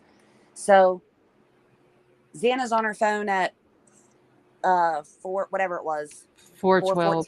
4:12. So yeah, she's on her phone or whatever. The DoorDash comes at 4. This whole time I'm sitting here thinking, like, so you mean to tell me that he drove multiple times past the police that were 250 feet from the house, the people that were walking around in the background of that body cam footage, whoever else was still, like, making their way home. There were people that were coming home from work late, a DoorDash driver, awake and alive Xana, who's walking around or sitting at the kitchen table eating her food and getting the DoorDash, playing around on TikTok, and peeping Dylan, who keeps popping her head out 4 different times of her. You mean to tell me that he made it past all of those people and then went upstairs and spent 10 plus minutes upstairs killing those girls before he came down and then eventually got Xana and Ethan at 4:17 when that camera picks up a thud? Yeah, it's Or- not adding up. Or does it make more sense that the person was already in the house and was upstairs, and the girls made those phone calls, and then they were killed, and that person stayed there and waited till they didn't hear anybody downstairs anymore? I'm thinking, and I've said this from the beginning too, I think somebody else was driving the car that night. Yeah, and that was what I was going to say. Is the only problem with what I just said is the fact that we know that someone was arrested and that it's Bryan Kohberger and that he was still in his apartment at that time. That's the only thing that's going to stop you from being like, that makes much more sense, because then he doesn't have to dip the DoorDash driver, right? Right. And he would have already been upstairs. It would make sense why that is a creaky house. Okay, did Oh, Dylan not hear anybody go up the steps Yeah, or come down the steps? he would have literally, if he went through the back door, he would have had to have at least passed her bedroom door 3 times. At Yeah. least. And Xana ordered food. Where was she? Like, where was she on the phone, and where was she eating her food? Where was the DoorDash driver?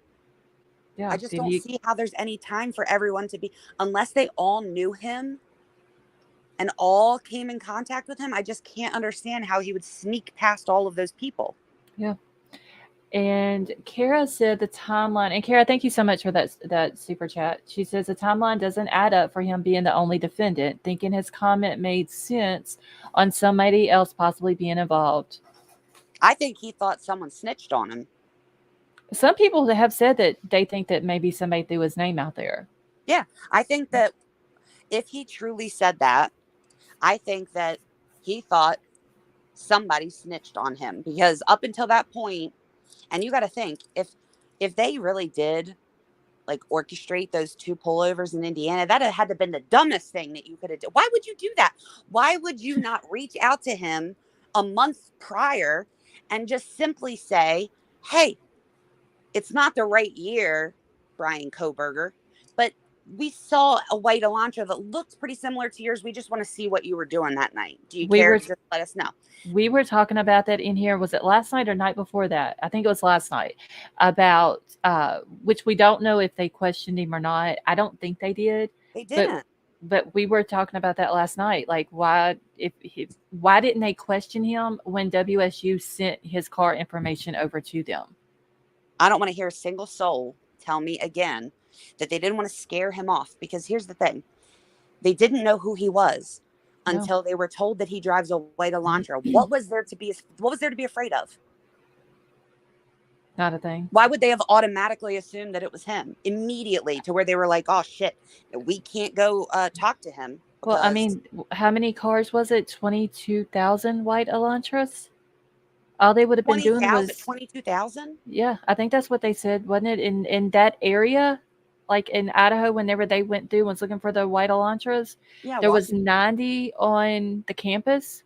Mm-hmm. So all they wouldn't have been actually. Well, I don't know why they would thought they would have scared him. They would have just, like you said, hey, we're just following up. You have this type of car. Yeah, we just need to know what you were doing that night. Like, that's not suspicious. What is suspicious though is, and especially if he did do it, like let's say he did do it.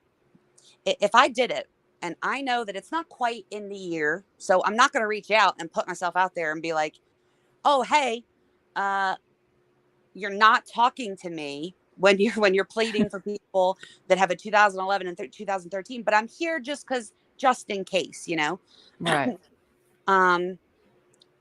He's not going to do that.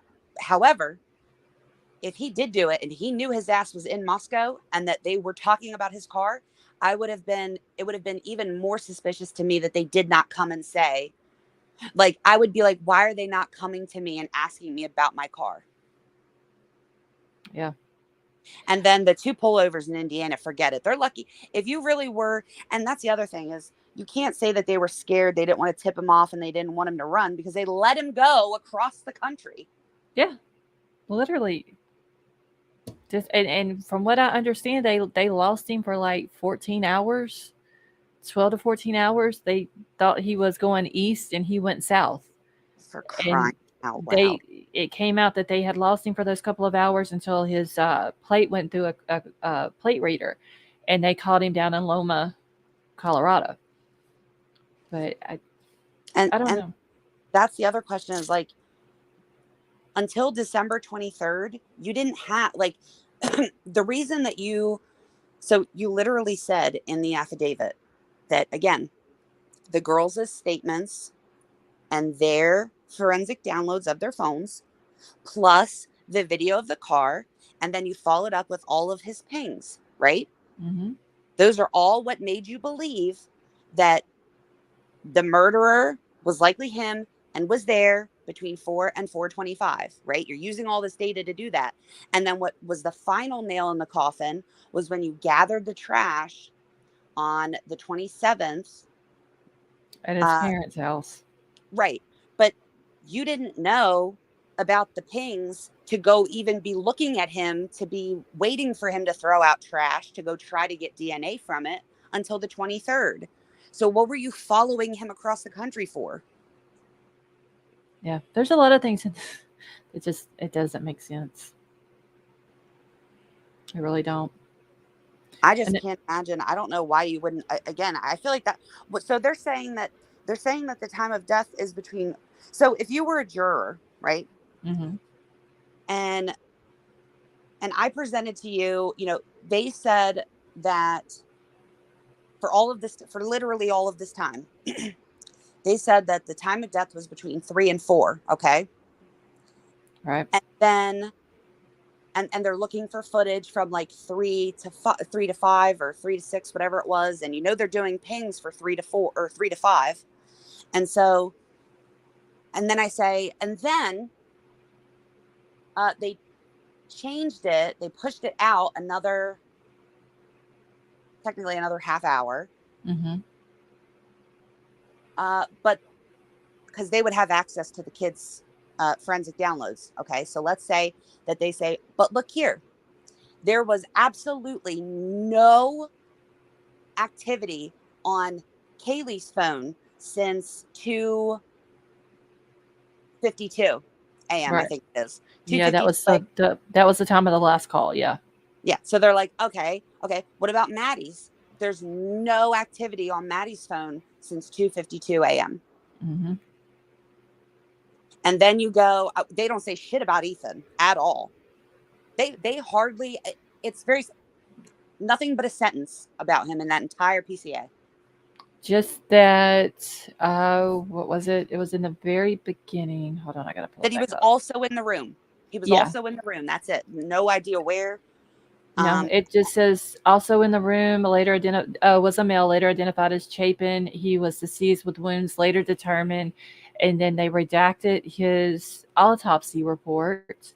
But says that the county medical examiner redacted that name, dated December 15th, was to be caused by sharp force injuries. That's all they say about him. Yeah. Why did that take a month? And also, that's how out of sync they are, because the Washington warrant puts every redaction is Mm-hmm. out there in the Washington warrant. So we knew Bryan Kohberger's phone number. We know the people that he worked with at school. We know the medical examiner's name. I mean, literally everything. They gave us everybody's names. So why did that take a month? It's like they're just, like I said, I don't know if it's laziness or they just don't care. And that was December 15th when they got that back, and Bryan Kohberger was already in Pennsylvania. Right. I mean, because it's not like they could use the excuse, well, we had a lot of work that we had to do with other cases, because they had no other cases like this. They haven't had a murder since, what was it, 2015? Yeah, and that was also a mass murder. Was it? Shooting a bunch of people. Yeah, he went like several different places. He killed his step parents or something. Then he went to somebody else's place, and then he went to a Chick-fil-A or an Arby's, and he shot somebody there. Damn. He went to an insurance company and shot somebody there, and then wounded somebody that was in the office with that person. He went multiple places.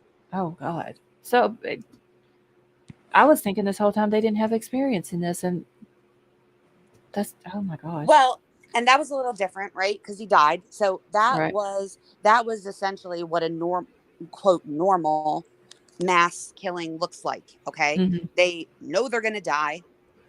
They plan to die or get caught. They don't plan to like run and not be caught for whatever it is that they did. And usually they want recognition for it. Right. Not this person.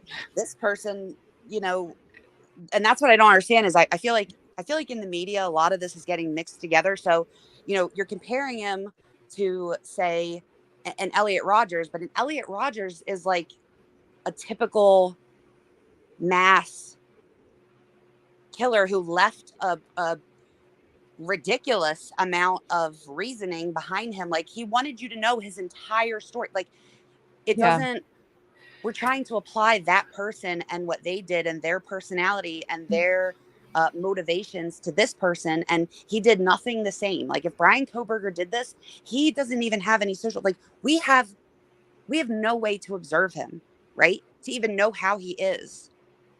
I've seen Yeah. more troublesome comments from Kaylee's boyfriend on Instagram because I can't see anything that Bryan Kohberger ever did. There's no. I mean, really, the only thing we have is what people from his past have told us. Yeah, and who the hell are they? And most of them Uh, are, I was on drugs too. That's how I know he was on drugs, you know? It's, yeah. And I wonder, like, the whole Tinder date. I mean, do we even know that that's true? I'll tell you what, I was in watching that. I was very like, okay, like this, I didn't believe it. And also it was just, I guess, so bizarre. And I also felt like this was 2015, Mm-hmm. A, and B, the whole story is like she came out and she was like, you know, we went on this date. He wanted to come in the house. So like, I didn't want him to, but I let him. And then he was tickling me, but then he was telling me that he wasn't tickling. Like, this is the story. He was telling me he wasn't tickling me. So I That went should to have the been a red flag right there. Like, dude, get the hell out of my house. First of all, that sounds so strange. Like, and I do think that if she did go on a date with him, let's say, Mm-hmm. if she were to have been stretching it in any way, this whole story, it wouldn't surprise me because I would be quite startled if I found out that someone that I, you know, came in But contact with I for wouldn't come out with it though. I hell wouldn't. no. I They're like, wouldn't say a where's all his word. girlfriends? I'm like, are you nuts? Like, why would a girlfriend come forward? They're like, well, if he was a good boyfriend or whatever, and like he was not this weird person, they would come forward. I said, no, you would have to be crazy. They'd Yeah. be more crazy than him to come Right. forward and try to say to the whole world, oh, I dated him for 2 years and he was like the sweetest person ever. And not at all like you say. Yeah. Or they'll come out and say he's the biggest weirdo you've ever met. He was a horrible person, and they'll still be abused. Why would they ever come forward? Exactly. He's an accused murderer. The only thing that the only reason why I think that the Tinder date may be telling the truth somewhat is when she's talking about that he was tickling her and she says something to him about it and he like looks at her and is like, no, I didn't do that or whatever.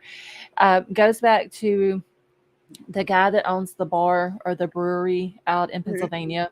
Mm-hmm. And, you know, Bryan, they claim, was talking to some of the females there, called one of them a bitch.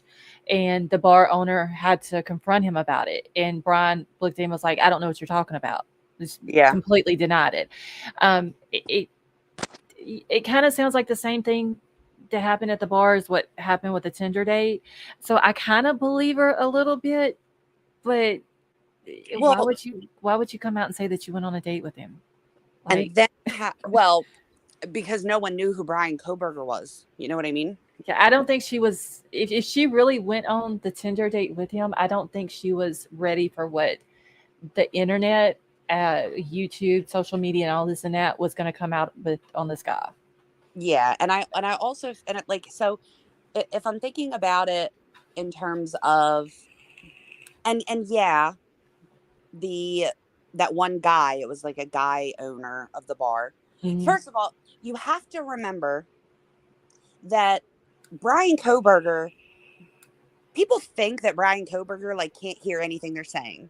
But at the same time, even if he can hear what they're saying, like he can't defend himself. It's not like he can be like, why are you saying that? Or no, that's not true. Like he's in prison, right? So Right. essentially anybody could say whatever it is that they wanted, and it really wouldn't matter because he can't, he's not going to say anything different. He Yeah, can't. like the Tinder date, he can't come out and say, I don't know Yeah. who the hell that woman is. I didn't go on the date with her. Yeah. And even like the drug stuff. And to be honest, like his parents would also be goofy. Like this is not like a Gabby Petito situation where he's like he's in prison. Mhm. If they're Yeah. talking to police when they ask to talk to them, then that's really all that it is. Like there's no need for like public pressure for anybody to like tell have them tell like what he did with whatever. You know what I mean? Like there's nothing else that we can get from them. So they Right. should be quiet too. So it wouldn't do any good to come forward and be like, he's never had a drug problem. You know what I mean? Mm-hmm. But in the same breath, if he did have a drug problem, I'm here to tell you, and especially if he had a problem with that drug and he run around there, it's no telling what kind of bad relationships he had with people all up in that area to where, Oh, for sure. because then you have like another bar, and I think it was one in Moscow, where the girl that works there, like the bartender or whatever, was like, yeah, I remember him, but that's just because I remember his last name on his credit card. So Right. why are you causing a scene 2 months ago at bar A in Pennsylvania, but then like here in Washington, the only reason they remember you is because they looked at your credit card and was like, Kohberger, that's a weird ass name, and then like gave it Right. back to him. I remember that, but what bar was that at? That wasn't at the Corner Club, was it? No, it was. I remember when that, because she said that. Where did I write that? I wrote that somewhere. Oh, I think in like the Reddit write up where I put like what everybody was saying. Let me go see if I can find it. In the timeline.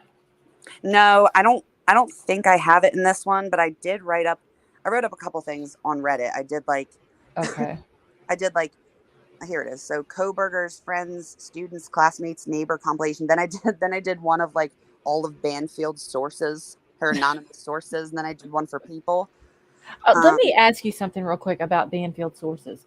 Mhm. Do you remember on one of the videos, and I don't remember which one it was, but she said that her sources were close to the investigation and close to the prosecution? Yeah, I literally can't with her. I don't know why. At one point, when she was talking about like their secret meeting, I'm like, okay, so basically what you're saying is that you were told of a secret meeting by someone close to the prosecution, and the only people in the meeting was the prosecutor and the defense attorney and the judge.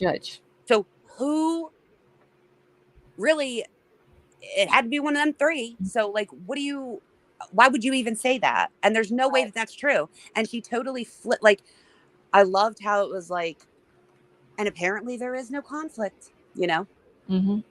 instead of saying, I not had only it is there no wrong. conflict, but why there's no conflict, even though we Right. have her on the show telling you something else.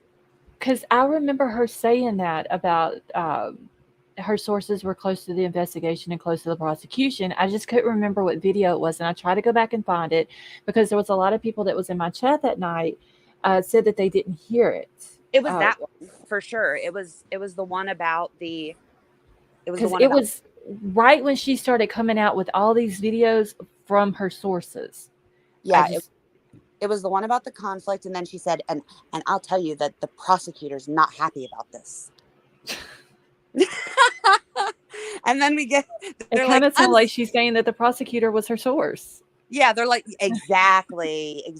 They're like, unseal the memo, and here the prosecutor's like, whatever. Like, I mean, if he's okay with it, and that's what she's telling us, she already told us that she had nothing to do with her, so we were all fine. Like, they literally only had the meeting because the judge was like, I'm seeing this crap on the TV. Right. I'm tired of seeing it. Yeah. Because, I mean, I even said that if what Xana's mom was saying, morally, you know, Right. She shouldn't be representing Bryan. But then, and I was going based off of what Santa's mom said. Right. You know that she had power of attorney over her. You know, she trusted her, and I felt bad for which I still do feel bad for her mom because of her addiction, and I really hope that she gets help. But then it comes out in like the whole court paper where they had this meeting about it, and it's like she's Ann Taylor's sitting here saying I never even met her. You Right. know, I had one case of hers that was transferred over to me, but I never met her and I never give her legal advice. So I don't know if it comes out. And Xana's mom even come out in another article and she said that it was a whole big misunderstanding on her end. So I don't know if Yeah. she just got mixed up in there somewhere because Ann Taylor's name is on documents No. or what. No, because I think and at one point Banfield was like, well, how did you feel when you saw her in court representing your daughter's killer? And I Mhm. thought, if she's never, and I had all the court documents, and I'm like, if she's never met her, she didn't know who she was seeing when she saw him in court with this lawyer. She didn't know who that was. Yeah. And so it was very annoying. However, she was asking very leading questions. And I think that in Kara's grief and in her addiction, she felt like that was what they wanted her to do. That she knew exactly what answers they wanted. And to be disappointed and heartbroken was the correct answer. And then just like the whole, are you going to fight this? And she like paused for a second. She was like, well, yeah, of course. And I'm thinking, what are you going to fight? But that was what was wanted from her in that moment. And I think that, again, she's going through many, many, many, many different emotions. She was on the run. Yeah, I can't imagine. And that's what I'd even said in here. You know, she's got the addiction. Okay. Then she's got all this legal stuff that she has going on top of her daughter gets murdered. Yep. I can't imagine and trying to deal with an addiction. I can't imagine. And I don't think she's very much included either. And while I think that probably emotionally, I don't think that would be, I don't think providing her the same amount of details that you would give like Kaylee's family would be safe for her. But I think that would. Curious. I think if she's clean right now, because they're saying she's in jail and she's not doing drugs. Although I do know you can get drugs in jail. If she is clean right now, I would be afraid that any type of information about the case could cause a relapse. And any work that she's put towards a recovery would be out the window. I think it should be like a bare minimum type thing that she, in regards to information about the case. Even though she is entitled to it, I just think for her sanity and mental health and her recovery process, I think it should be kept to a minimum. Yeah, I mean, if you think about it, in terms of what they're like quote obligated to tell them, Mm-hmm. They're obligated to tell them that something happened to their loved one. They're obligated to tell them if somebody's going to be arrested, if they're looking for something, and in particular before it's let out to the news, like those kind of things. But all right, in terms of like what could be very, for instance, when Steve blurted out the whole thing about their wounds, like him being intimately aware of their wounds, I don't think is something that I would be telling Kara. Right. Yeah, I think that would be too much for her. But at the same time, so I did read that article, and here's what I'm going to say about it. It came from the Daily Mail. So already know I'm rolling my eyes.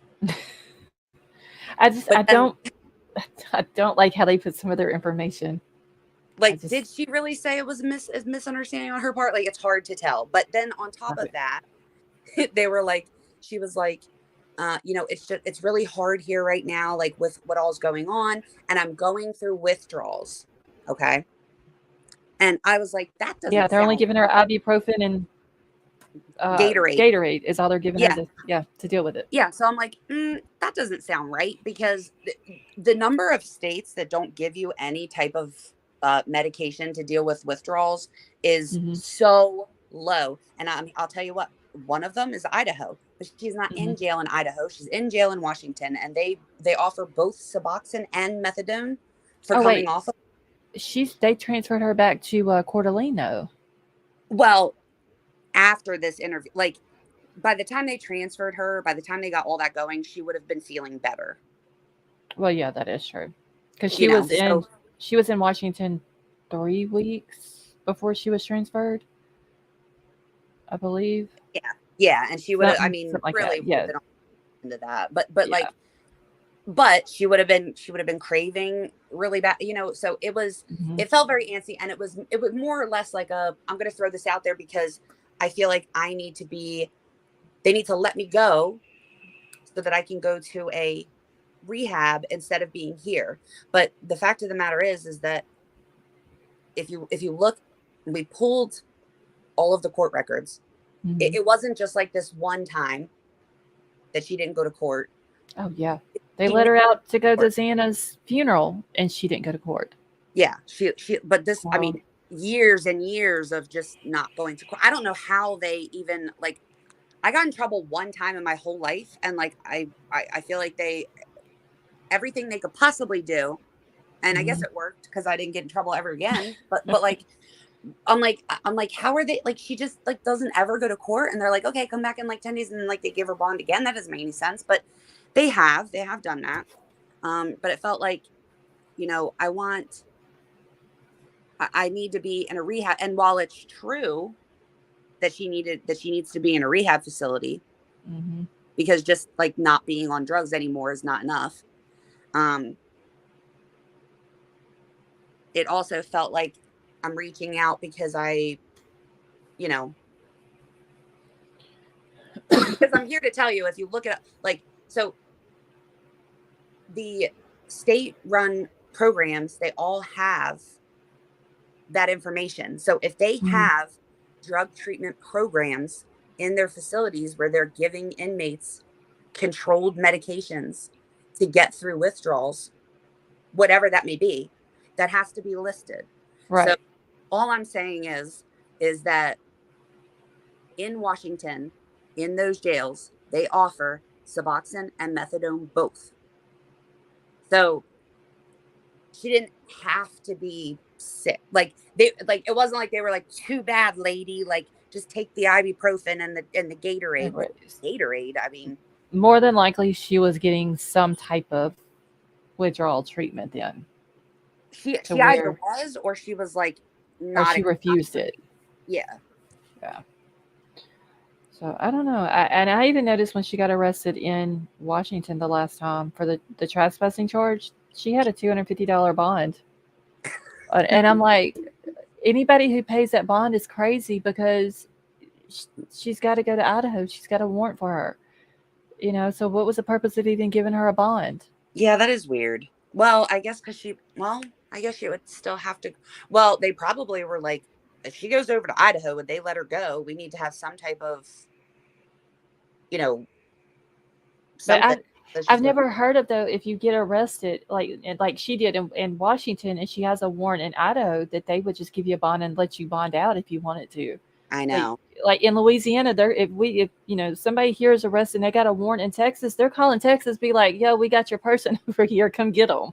Right. But also, what's the $250 bond going to do? If you're going to run on $250,000 bonds, I don't think that $250 is going to stop you if that's what you wanted to do. Exactly. But at the same time, I don't know what they're doing. In reading like the court minutes from the last one before she ran, like the most recent time, like they were, if you just read the court minutes and you didn't know that she got let go, you would assume that she was still sitting in jail the way that the judge was talking to her. So it's like, And it wasn't like rude. It was just simple. It was simply like a, we've done this multiple times. And Yeah. at some point, when does it become like, we're going to let you go because you promise again that you're going to come? Like what's going to happen if nothing changes? Then like there's no uncomfortability to make anything any different, right? So if you just always go and then they let you go and you go and you're on a run until you get caught again, and then you don't feel well in jail and they let you go, and I'm telling you this, not that I personally was not in and out of jail, but I get the whole habit. Okay. Right. And even if let's say she had gone to jail in Idaho first, where they don't give their inmates any medications whatsoever to help with withdrawals, like at all. Probably not even ibuprofen. Wow. Yeah, like they offer nothing. I was actually pretty surprised to see that again in 2023, but they don't. That's crazy though. Why wouldn't they give them something to kind of help them through it a little bit? Well, so if you're talking about withdrawal from like an opiate, right? Mm-hmm. It's really uncomfortable. It's like super uncomfortable, but the odds of it killing you is pretty small. I think alcohol withdrawal is absolutely one, that they really want to keep an eye on. Alcohol, like, so for instance, if you go to jail or a rehab facility, but if you go to a jail and you test positive for benzos and you had been drinking, like medically they have to treat you because there's many things that could happen. You could have a seizure and die. Like there's life threatening conditions that can happen from the withdrawal alone. Right. So they have to treat you. But opiates, you might crap yourself like all day long. You could have really terrible like restless legs. You could be really physically sick and like nauseous and things like that. But in general, like you're not going to die. That is just imagine though having to go through that while you're in jail with other people around you being loud and obnoxious. That alone is like cruel. It'd be really terrible, but I'll tell you, I personally tried, and it's been 2013 so this April will be 10 years, but I still remember. So I tried to get sober a couple times, and I would go to like a program. I'd get put on the maintenance medication. I didn't really much have to worry about too uncomfortable of a withdrawal. It was never really like that bad. But the final place that I went to, I did it without any medications. And it was the most awful, most memorable situation that I had gone through. And for me personally, I needed that because it's something that I remember. So if I were, it's like, it's an extra. So, and I don't want to get into talking about, going on and on about addiction, but I'm just saying, if you think about what the cycle is when you're in active addiction, you keep doing what you're doing because you don't want to feel sick. You remember what it feels like to be sick. You don't want to be sick, so you keep doing it so you don't get sick. Yeah, I even said that once before. That because I have a cousin who's an addict, and that's what his thing was. He's the sickness, the withdrawals is what scares him the most. Yeah, it's sickness. It might sound really like wimpy or whatever, but like it really is very uncomfortable. And there's varying degrees to it. I got very, very, very sick, like I was dying. So, and it was literally out of nowhere, and I was 20 years old. And so they threw all kinds of medications at me. I was doing plasmapheresis. I was getting chemotherapy. I had fentanyl patches on my arms. I was taking Dilaudid all day long. I had a morphine at one point. Like they were just like loading me up. There was no expectation like for me to get any better. So there really was no thought on like a repercussion, but it was terrible. Like they took out my spleen and a couple other things, and then I got better. And they were like, holy crap. And I was like, holy crap. Like, like now I'm like heavily addicted to all of these things. Like I've been taking these things literally like by the time I got my spleen out, I was getting IV medication every hour. I had a catheter in my chest for my treatments, and most of the time, like, we're talking connected straight to my aorta. Mm-hmm. So it's like there are varying degrees, but that withdrawal is, so when I think about now, which like never happens, but Mm-hmm. I do try to reflect on it often. I don't want to feel like that. Like I don't like feeling sick. Like I get the cold and I get sweaty and I immediately think of that and I'm like, ugh, like it's Yeah. 10 times worse because I'm just like disgusted because I'm thinking about how that felt. So the same kind of the fact that I was so uncomfortable and I remember every bit of it, and I didn't have any assistance was helpful for me in terms of it feels like it did when I was in active addiction and I was scared of being sick. I'm still scared of being sick, but I'm not taking anything. You see what I mean? Yeah. Well, and you said this, it's 10 years now, right? Since, Yeah. well, Well, congratulations. Congratulations on that. Thank you. And a lot of people, you know, my cousin's mother, that's how she got with, actually, my sister-in-law. She had Crohn's and colitis and never really took anything. And she had to go in the hospital for it. And they had her hooked up to a morphine pump and was kind of over with at that point. You know, the addiction took over. And a lot of people don't realize that you can just, some people think that addiction just starts by using straight drugs or whatever. And it's not that. It's being in the hospital uh, with some type of condition or a car wreck or anything like that, where they have to give you medication over even just 2 weeks worth of medication, and Yeah. you can get addicted to it.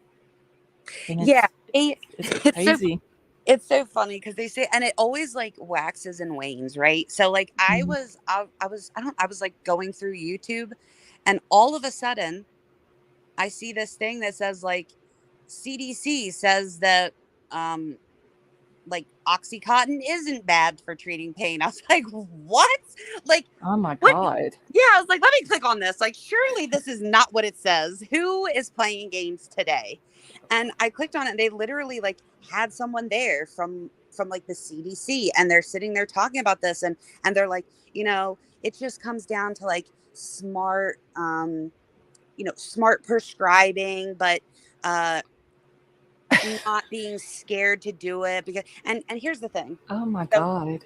like I work in neurosurgery. So when I see you, you're getting it's only like one of two things. We're either following you for like some kind of brain tumor and we're tracking its progress until it Mhm. needs to be removed if ever, or you're having or just had brain surgery or spine surgery, or you've had like um a deep brain stimulator put in, like all short-term things. So like if you're in pain, whatever, like when you're seeing a surgeon, we're not treating you all the time. Mhm. So if you're saying um you're in pain and we're talking about real procedures, I mean serious Right. procedures, then it's really not worth an argument unless it turns into like a, here we are like 6 months down the road and like you're still in pain and we know you shouldn't be, then it turns into something else. But hardly ever does it ever turn into that. Most of the time people come to us on loads of pain medicine, right?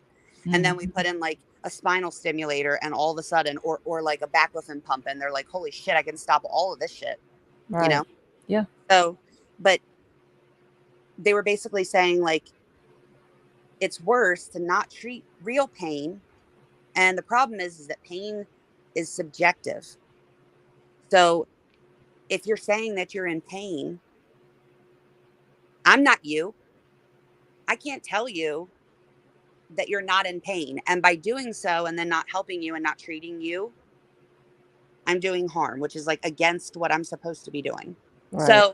So it was always about reasonable, smart, and treating each patient like individually. And it got totally out of hand because people were going just nuts. And then you have obviously the people that are just writing whatever. But I just thought, I remember I guess it was like 10 years ago when they did away with all that stuff. And they're like, it's terrible. It's really bad. After they like doped people up for years and years and years, right? Oh, As soon as yeah. Cotton came out, they're like handing it out like all the time. Yep. There's a show about it. It's really good. I can't remember what it was. But it was about like a doctor in that all of that time, and he ended up getting addicted. But anyway, I'll have to figure it out. But it was really, really good. And then all of a sudden they're like, it's bad, and we're watching all of you now. So you'll have limits to how much what you can prescribe, and you can get in trouble, and we'll take your license if you're writing too much, which doesn't usually apply to surgeons, but everybody else. Mm-hmm. And what happened was they were cutting back people that did have true and real chronic pain. And they were suffering big time, to the extent where people were like losing their lives, either by other complications of being in a lot of pain all the time, or by their own hands. It's very sad. Yes, Dope Sick on Hulu. Yes, that's exactly what it is. Yeah. That's what is that the same show I'm thinking about? What's the guy? It's what is the guy's name? Is it Frankie? Is that his name? It's him and a girl. It may be a different show I'm thinking about where they're in Florida. No, he's in like a country town, and he's a doctor, and they like OxyContin had just come out, and they like gave it to him, and they're like, this is like a miracle drug, like give it to all of your patients because it's going to cure their pain. And then they like kept increasing the doses, and they're like, if 20 milligrams doesn't work, give them 40 milligrams. If 40 milligrams doesn't work, give them 80 milligrams, And then this is something else that I'm thinking about then. Oh yeah, it's so good. Is it West Virginia? Because I thought it looked like West Virginia. Because like that's where I live, but I didn't want to assume, because I was like, that's probably not even actual West Virginia. But now I really believe it. So, but oh my gosh, this like doctor ended up getting addicted as well. So he was just imagine a doctor with an addiction medicating people. Oh, dude, it happens a lot. It happens a lot. Same thing with nurses. It's quite.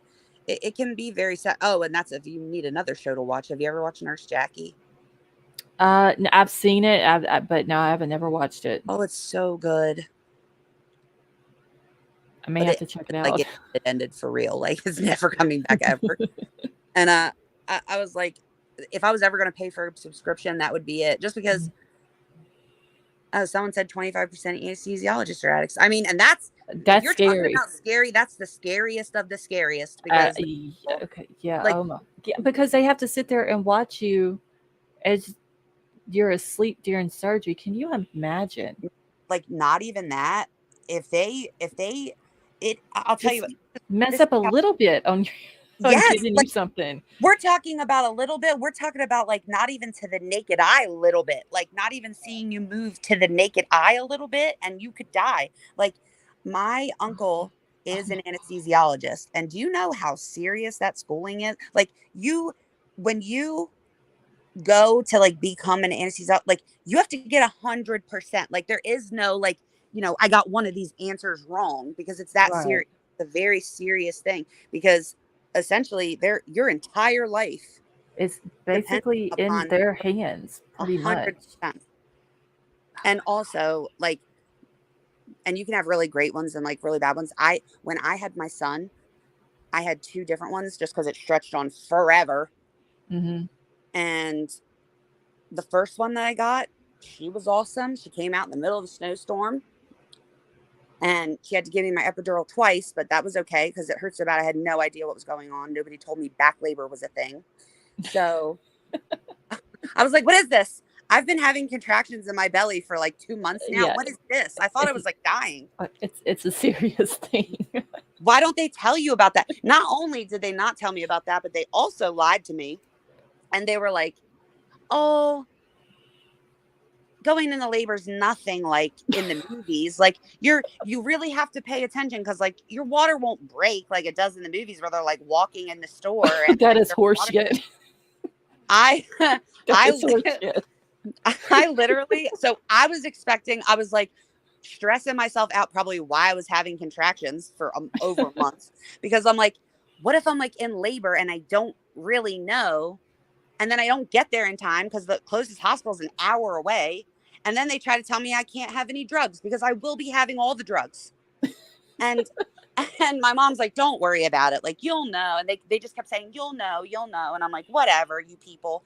And then the one night because I literally had him, he ended up being born. So I went into labor like a day and a half before, but he was born on the day I was 38 weeks and he was 10 pounds.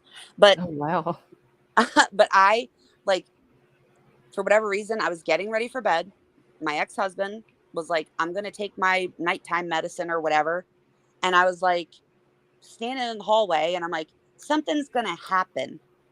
And he was like, what are you talking about? And I'm like, something's going to happen with this baby. And he was like, are you okay? Like, should I not take my medicine? I'm like, no, you can probably take your medicine. I don't think it's going to happen until like tomorrow, but here by tomorrow, something's going to happen. And he's like, you're being so weird. Took his medicine, laid down. I like brushed my hair, shut off all the lights, walked to my bedroom, walked around the bed, laid down. And the second my head hit the pillow, it was like I popped a balloon. And I was like, my water just broke. He's like, are you serious? I took my nighttime medicine. And I'm like, well, somebody's got to take us to the hospital. He's like, Nicole, it's snowing. Like, it's snowing. The baby don't care if it's snowing. Yeah. It's like, I was snowing. I took my medicine. I'm like, my mom, my poor mother, she lives 8 hours away. She had just left. My mom spent the whole weekend at my house because I was having a little bit more trouble. Like when we went to the grocery store, and I'd never complained when I was pregnant because I was so grateful to be. And so like that week, I noticed like when I was going to Walmart and stuff, like I had to lean over the buggy, which was prior to that, I was fine. Like I didn't really have a whole lot of back pain. If I did, it was manageable, you know. I dealt with the sickness, but she was like, I'm just going to come down, you know, at 38 weeks, like I'm going to come down. So she drove the whole 8 hours. My mom's older and she works 12-hour shifts. And she's like, I'm going to work, you know, the next 7 days in a row, 12-hour shifts. And then I'm going to come and I'm going to stay for the whole weekend.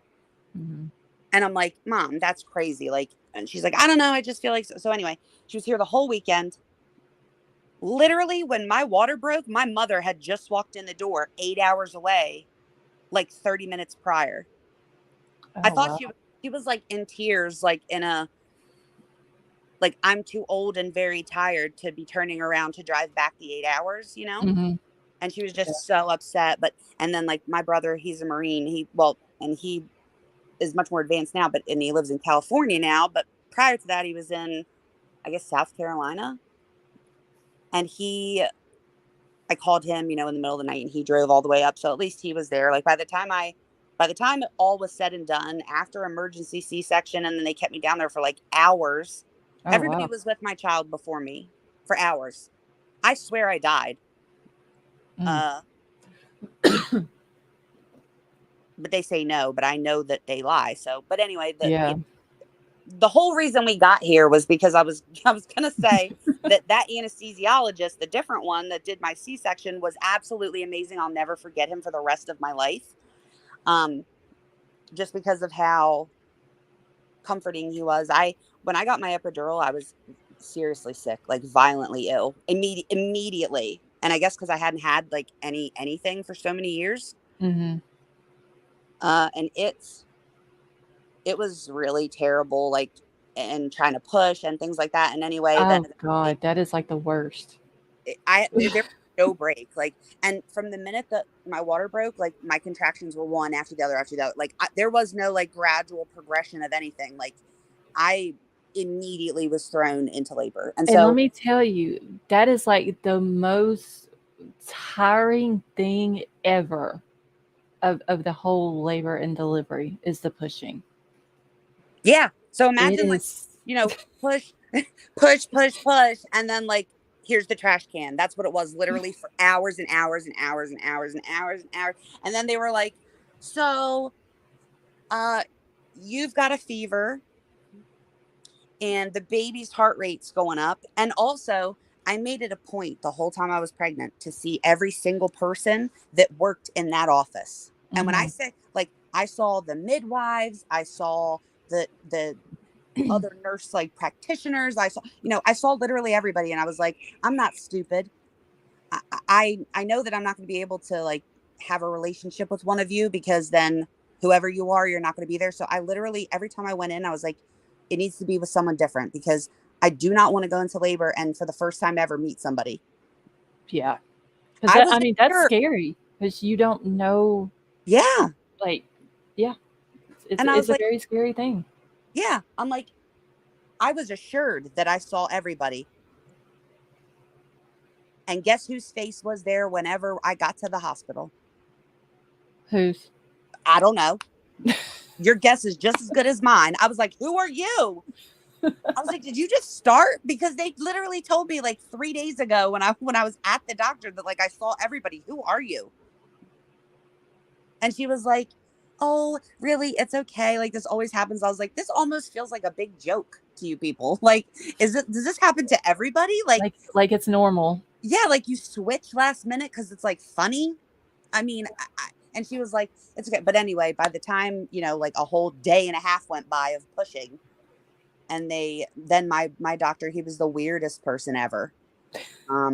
He was so weird. He was one of those like super, super duper duper smart weirdos, like really socially awkward because he's like so smart. But like, I absolutely trusted him like 1000%. I didn't care if he could carry a conversation with me or not, as long as we were going to be safe, Right. And he come in and he's like staring at me. And he's like, hey, he comes in, hey. And then he's just like staring. I'm like, what's What the happening? hell is Yeah, what's happening? I feel like I've been doing this for way too long. And he was like, well, so, and this is like really how he talks, but much more monotone. And he's like, well, you have a fever. And I'm like, and he's like, and the baby's heart rate is increasing. And he's like still standing there, like looking at the monitor.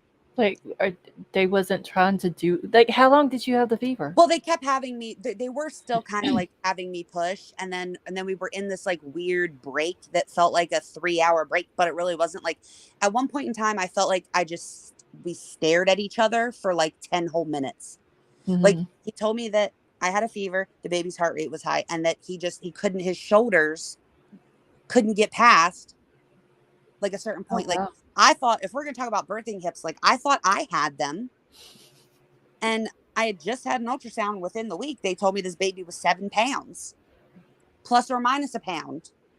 Oh, wow. And he was 10 pounds. He was 10 pounds. He came out looking like a toddler. He Don't took feel up bad. the whole warmer. My oldest was 9'2", and my youngest son was 9'4". I was like, what is that?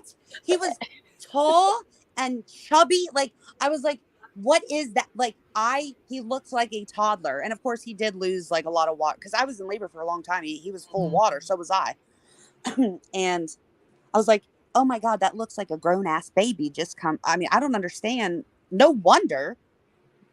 And, he's like, his shoulders. And I'm like, this is incredible bullshit. I thought of all people in the world, I was going to be safe from this. Like, never in my life have I ever heard that my hips were too narrow, ever. So, I mean, that's like Bryan Kohberger telling the Tinder date. yeah, like birthing. I'm here to tell you, I feel like it doesn't exist. Like, because if anybody was going to have them, it was me. I mean, now my son, though, he is built like a brick shit house. Like, he has always been in like the 100th percentile for his height and weight. It looks like he's 8 years old. I don't know if it's like the Italian in us that makes him like beefy, and then like his father's tall, and so he just got all the good genes. I don't know, but in that moment it was an issue. So, but I think we stared at each other for like 10 minutes. Like he told me about the fever and the heart rate and his shoulders, and I'm like waiting for the and like, I think we stared at each other for like 10 minutes. Oh, wow. So I was like, okay, so what does that mean? Like, are we going to do an ultrasound or am I going to have a C-section? And he's like, yeah, we'll probably have to do a C-section. I'm like, cool. Can we like do that now? Like, what are we Like doing? he wasn't even in a rush. He thought all of a sudden my hips were going to be better birthing hips. But he's awkward that way. But I have to say, for as awkward as he was, maybe that's why I'm like, my threshold for like weird men, like awkward weird men is super high.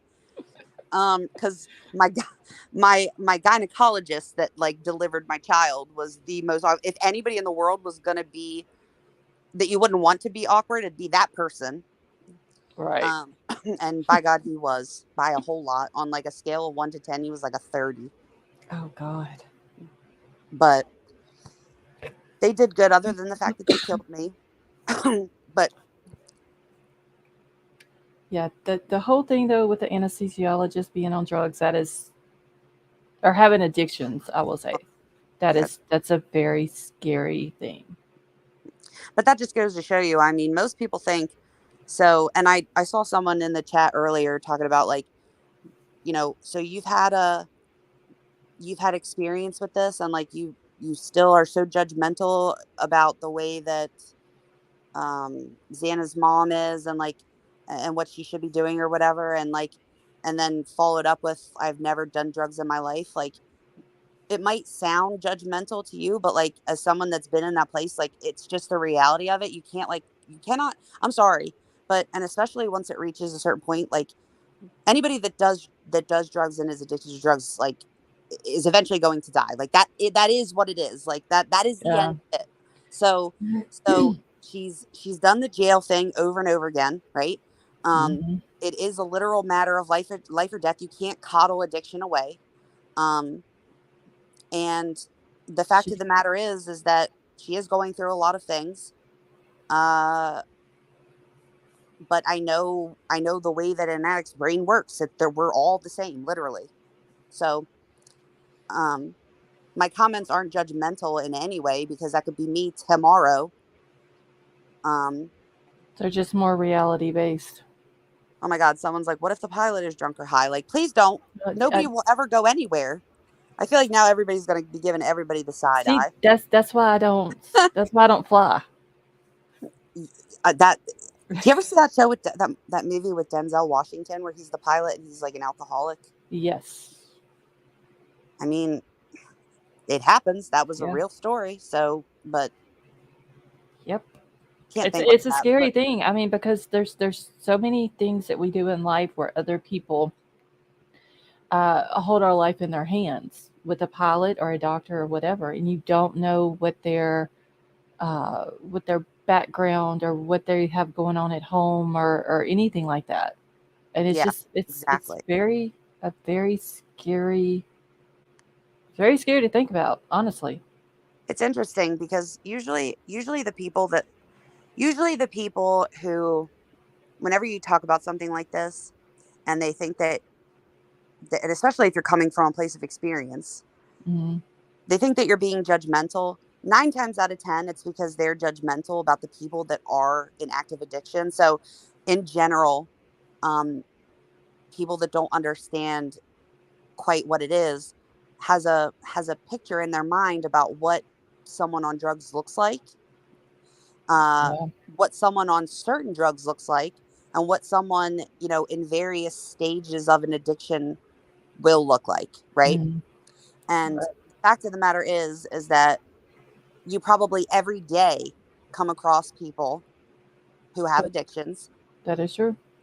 And the odds are fairly high that someone that you love has an issue with an addiction. So as far as I'm concerned, like, speaking about it in a way that is judgmental, coming from an addict, is like partially another excuse that we'll use. Like, I could never go to so-and-so because they're going to literally tell me that, listen to how they talk about, what do they call, they'll call them like, what what do they say around here? Like pill heads and stuff like that. Like, and they'll Mhm. joke about it and it like whatever. And if that's what you want to do, then go ahead. But if someone that you love with all your heart and soul is literally dying and they're doing it in a way where they're somehow able, and usually when they're able to do it in a way where you don't necessarily quote notice, is usually like a codependency kind of situation. Like you notice it, you're just not It's kind of like a denial type yeah, you're thing. not Like willing to separate you from know it, but you're not gonna say nothing. You're not gonna address it. You yeah. just kind of roll with it. Yeah. Yeah, and it's really hard. That is a hard position to be in because I've been in both. So Mhm. when I met my ex-husband, we were sober. He relapsed. It got really bad. We had a baby. He was still, and I got like a view of the flip side. Mhm. I gotta say that's probably worse. Like I felt so bad for my mother. I mean, you have no idea. I went through more having gone through that like 8 years later and getting like a taste of what my mother went through like made me sick. I felt so much grief at 8 years sober over what I did 8 years ago after having gone through it on the opposite side, and even as an Yeah. addict, I didn't know everything to do to help him because it's totally different when you love somebody, Right. you know, but, Yeah. but regardless, you know, there's people, I guess the long and short of it is that there's no judgment and that you don't know what addiction looks like because it looks like everybody. Oh yeah, because like you said, you can just go to Walmart and just walk around. You probably pass no telling how many that look normal that you wouldn't even know. Nurses, doctors, lawyers, Mhm. judges, teachers, um, Yeah. and then of course people at the gas station, people at the grocery store. Like it can literally be anybody. Just because there's literally no, there's no amount of money you can make in a lifetime. There's no high regarded profession that you can hold that is gonna stop what's going on with you in your brain to where you're gonna be like, oh, you know what, like I'm a I'm a I'm a judge. It just doesn't work this way. You're not going to be like, "Oh my god, I'm a judge. Like I shouldn't be doing drugs." Like it literally doesn't work that way. Right. So, That is true. And y'all, I am sorry. I have not even been keeping up with the chat. I look down sometimes at I caught some really good things. You'll know this, you probably don't know this about me, but you will. I hate bots. I hate them everywhere. I am so distrusting of bots. You have no idea. Like I don't allow them anywhere near me. I don't like them in my Discord. Like I don't know what they're doing. I Mm, can't keep an eye on them. So like I'm like, what are you deleting? What are you saying? Are you going to kick me out or wherever I am? Like, what if it locks you out of your YouTube? It's like this is now Nightbot's channel, like. yeah, But Nightbot, he don't want to work very much here lately. We have to keep on with him some nights to get him to act right. he's gonna start posting like weird stuff. Like I feel like you have to be really nice to it and talk nice to it, or it's gonna start spamming your chat. Well, I've got mine set to where it's only what the mods post, their little commands or whatever, is the only thing that he can post. Nerdy had, I don't know what, there must be like varying settings. I wouldn't know because I wouldn't turn it on, but there must be like varied settings to what you can allow and what you won't allow Hmm. because I don't even know what I said. It wasn't even like anything bad. I typed something in the chat. It was like a couple words and it was like immediately I got timed out Hmm. and it was like you wrote too long of a message. Yeah, when I first set mine up, I didn't just go like deep dive into it and realize that they will time people out if you don't turn that setting off if they put emojis in the chat. Uh, the very first night I used it, Gigi that comes in chat, she got timed out like 6 times in a row, and all she did was put emojis in the chat. And so you have to go in and cut like certain things off. You can put whatever demand or commands that you want. And now I finally got mine set up to where the mods have a list of the commands. All they got to do is type in, like Crime Crazy types in the exclamation mark and thank you, and it brings up my thank you message. And that's all they have to do. Everything else has been completely turned off. Because there's a lot of different settings in there. There's trigger words that you can put on there that can delete someone's comments. I think like when it did it, I had to called him like on the live, and I was like, this thing done timed me out like multiple times in a row, and all I'm doing is like my second message was like F you bot. And it was like too many words. I'm like, what is actually happening? But Nerdy messes with me all the time. So I don't ever know when it's like a legitimate thing that's happening or if it's him messing with me. And then he ended up, a couple of other people were like, what the hell? I just now got untimed out for like 5 minutes. What's going on? So I called him and he was like, shit, I'm just going to have to turn the whole thing off.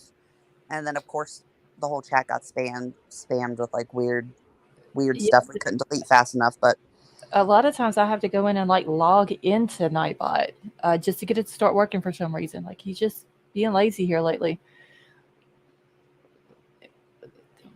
I'm trying to figure out what BD is talking about. Well, just because you feel supportive of the family members of the victims doesn't mean that they are always right.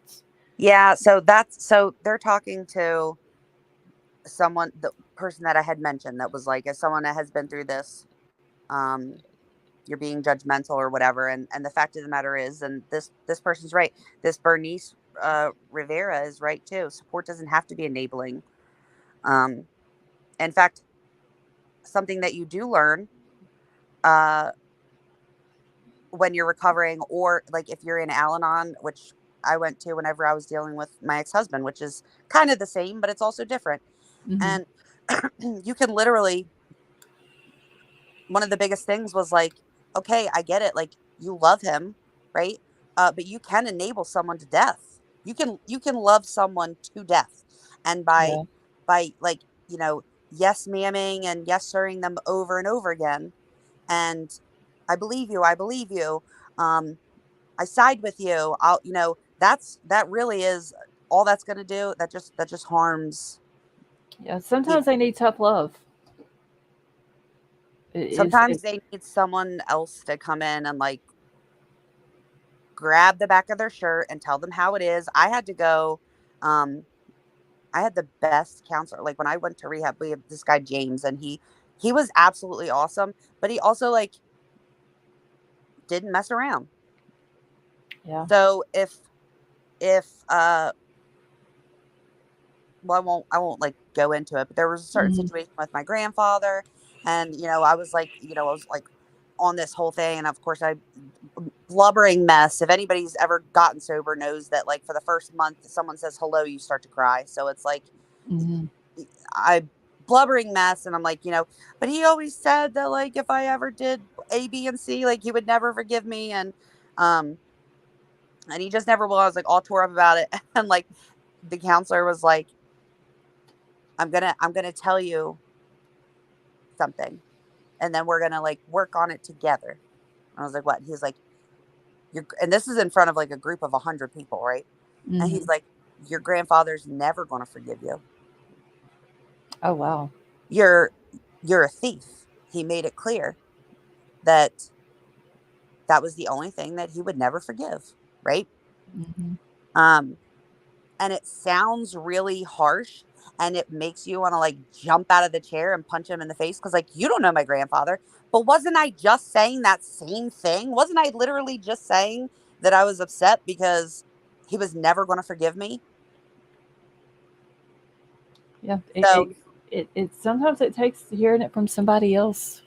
Yeah. Like support to sink in. Am I saying it? And this is really what it boiled down to, right? And this is the problem. And this is really what we're talking about. Was I saying it because I was really tore up about it because I truly felt that he was never going to forgive me? Or was I doing it because I was looking for my codependent partner, which was my mother, who was all the way across the United States from me to tell me that's not true. Of course he'll forgive you. He loves you. It's going to all be fine. You know, what was my real reasoning? What was my real emotion behind that? Was I actually sad because I thought he would never forgive me, or did I know he probably would, but I wanted someone else to coddle me? Yeah. And of course he did. Of course he did. But that was after I stayed away and I became a different person before I presented myself to my grandfather again. You know? Yeah. Now, if I would have came back the same person, would he have forgiven me? Probably, but he might not have. But you would have never known. Correct. You know, if you didn't change. And I got another chance to go back and do it again. You know. Mm-hmm. Casey, things are happening. I'm going to bed. It's 2:30 in the morning, and I've thrown your entire lives completely sideways. No. That you're perfectly fine. Thank you so much for coming up, and I'm gonna keep your timeline because I'm gonna go through it. And yeah, I can at least offer that for the fact that I've sidetracked us all for 2.5 hours now. No, you're fine. At least you'll know I will go to bed. So I won't be in it. But if anybody else like goes to look in it for, tomorrow or whatever, just know that I'm like often in it all day. So if you're looking at it and like shit is like disappearing and then appearing somewhere else, and I'm, like, typing, yeah, that's why. Okay. And some people download it. I don't like it only because the whole reason that I switched to the Google Docs was because that way, if something happens, I can update it like in real time, and you guys, nobody's sending around like old stuff. You know what I mean? Right. Okay. So, but if you go in there, and sometimes I go in, I like delete most of it and start over, or like change all the colors. And I've had people like sending messages like, "What is going on with this?" I've got it like on my YouTube, and like everything's changing, and I'm like mid sentence, and it disappears. So, but I'll leave it tonight because Okay. Yeah, I may not go through it while I'm live, but I for sure want to go through it and maybe take some notes from it, and I might share it another night if that's okay. And you're going to leave it pinned to the top of your Twitter, right?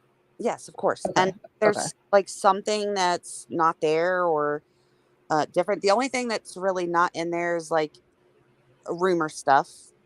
Okay. If I can't substantiate like any piece of it, then I just leave it out. But then the firing, and I can get into that like another time why that's not in there. But I mean, there's really no proof that he was fired. It was just a letter that came from where? Yeah, I mean, I flat out asked for it and I didn't get it, and then even the news people that were reporting on it were like, "We don't know who wrote it. It's not signed." I'm thinking, I mean, come on, people. Like, if this was a legitimate, and also like, where do we? But anyway, I mean, if it's a legitimate letter and it's from a WSU and they're saying that they're firing this person, wouldn't it have a signature on it? Dude, why would he have been arrested? Do you really think that he was arrested and then it took a whole ass like month and a half before someone let it slip that he was a weirdo and got fired? Yeah, it's and here's the letter. Yeah, well, if it don't have a signature on it, I'm not gonna. Let's forget that it's like in Comic Sans. Let's forget that it doesn't have a letterhead because whoever like got it could have been scared. They don't want to. Obviously, they don't want to print. Like the letterhead doesn't just like come up on the computer. Like it comes up on the computer. You got to print it there, right? And you can't be going through people's mail, okay? Because that's like a federal crime. So, and then it's like, okay, so did somebody read this to you while you typed it up on the computer? Maybe so. But then again, somebody could have called you and said, I've got this information, but I can't send it to you. So you'll have to like transcribe it. Yeah, I'll dictate it to you and you got to write it out, yeah, I mean, that's not even legit. How do you know that they're even telling you?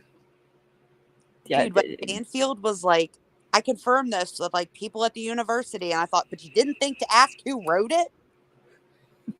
You literally got on your news show and you were like, that's what they're saying. I don't know who they is because I can't see who wrote it. It's not signed. And I thought, what? I just think that I don't know if she's like trying to gather all this information and be the first one to put it out and she's not vetting it. Yeah. Or she's just running with whatever people tell her. And no matter where it comes from. Yeah. I also it's like tormenting a little bit. It's kind of like, I found it so bizarre. I felt like I was in the middle of something whenever someone sent me the like screen recording of just a few minutes that she was like, Bryan Kohberger is watching us talk about him. And I remembered like a couple weeks ago, she had said, I forget what they were talking about, but she was like, I wonder if he's watching the news. Mm-hmm. And then all of a sudden now he is, and he's watching it on his own TV. And essentially we were talking about this yesterday. I was like, they're making it sound like he's got like a terry cloth robe on and like fuzzy slippers, and he's like ringing a little bell every time he wants them to change the channel. Like he's on vacation with servants. Yeah. And she's like, he's watching what, and I was almost like thinking, are you hoping? And then she threw out that whole thing about like how he doesn't look like that in person. She's basically calling him fat, right? And I'm thinking, okay, so if he used to be overweight and lost 100+ pounds, any normal person in their right mind, let alone a female, would know that that's likely one of the things that you're going to say that's going to really hurt somebody, right? Yeah. So we're like, now we're all of a sudden, so we find out that he's watching the news.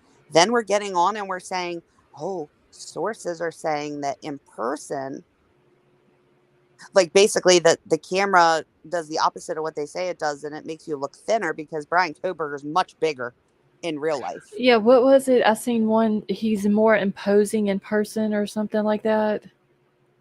I believe that's one of the titles, or I think that's what it was. He's more imposing in person.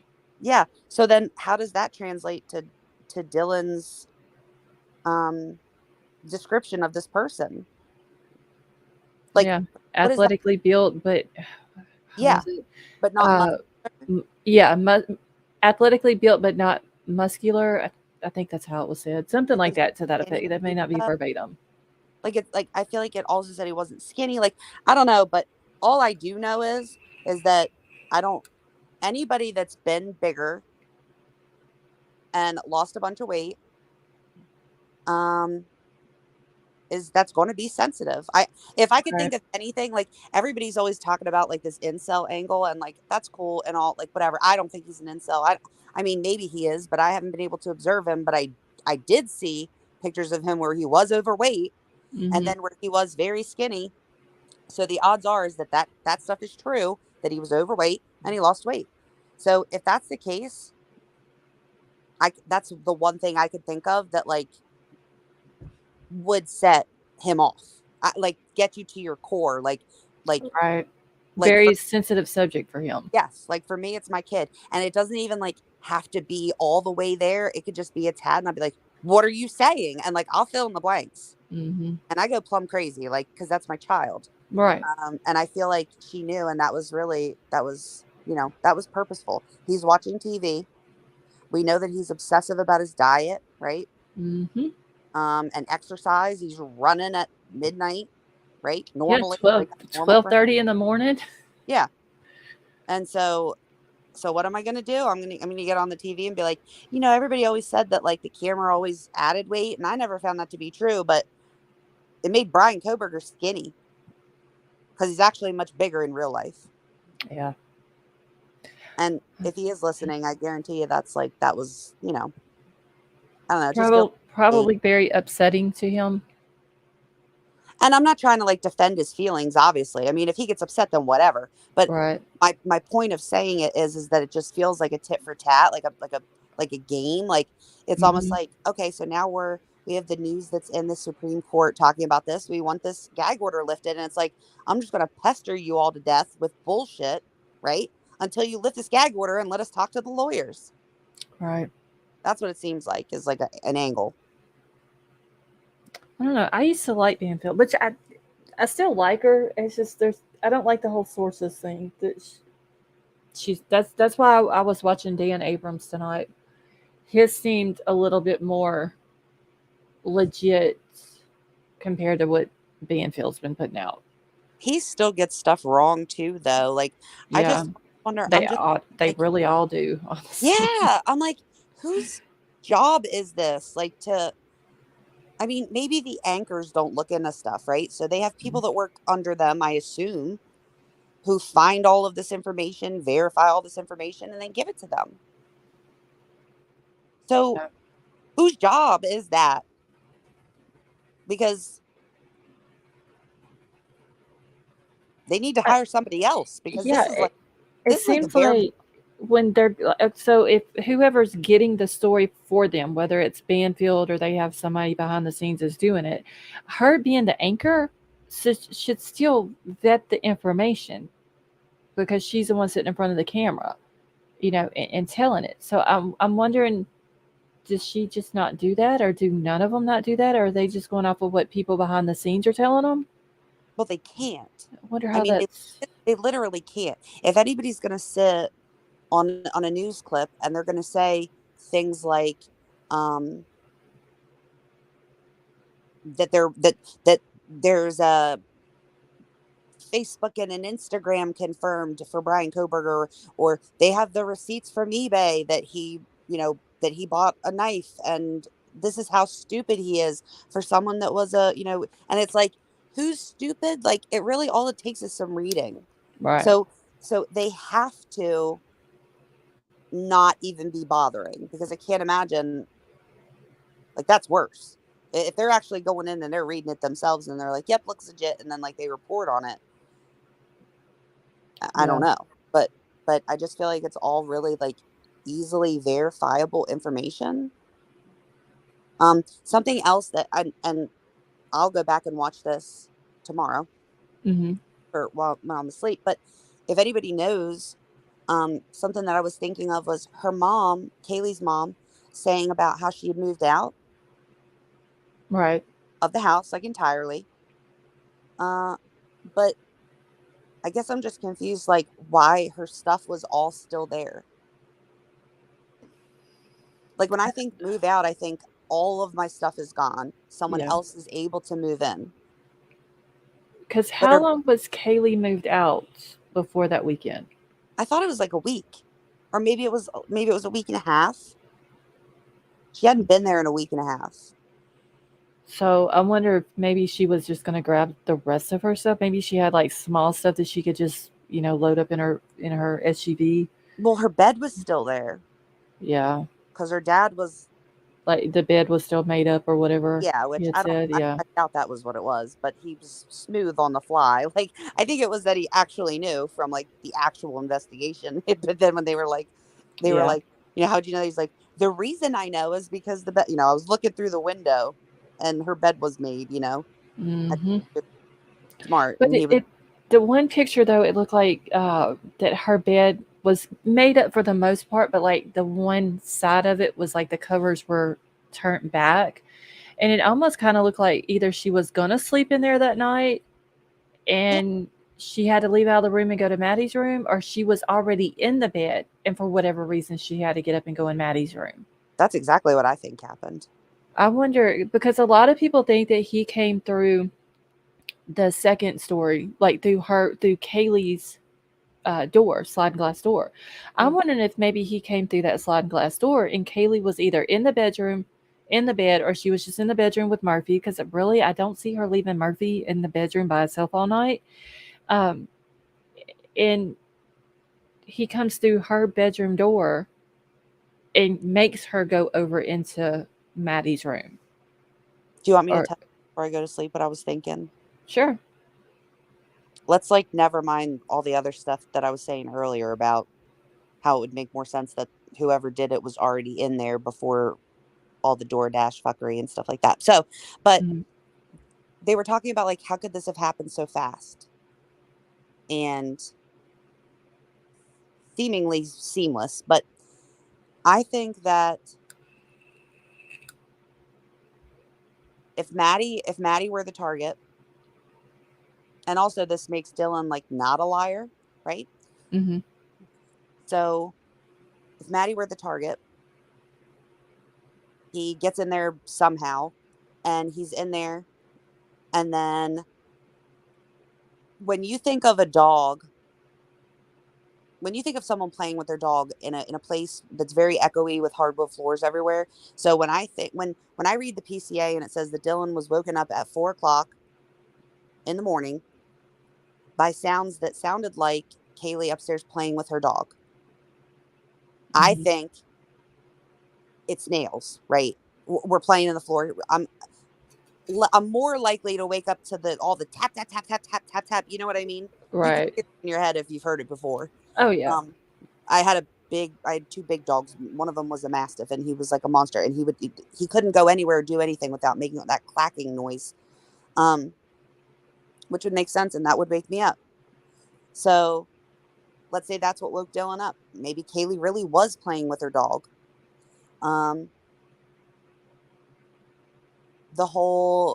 There's somebody here.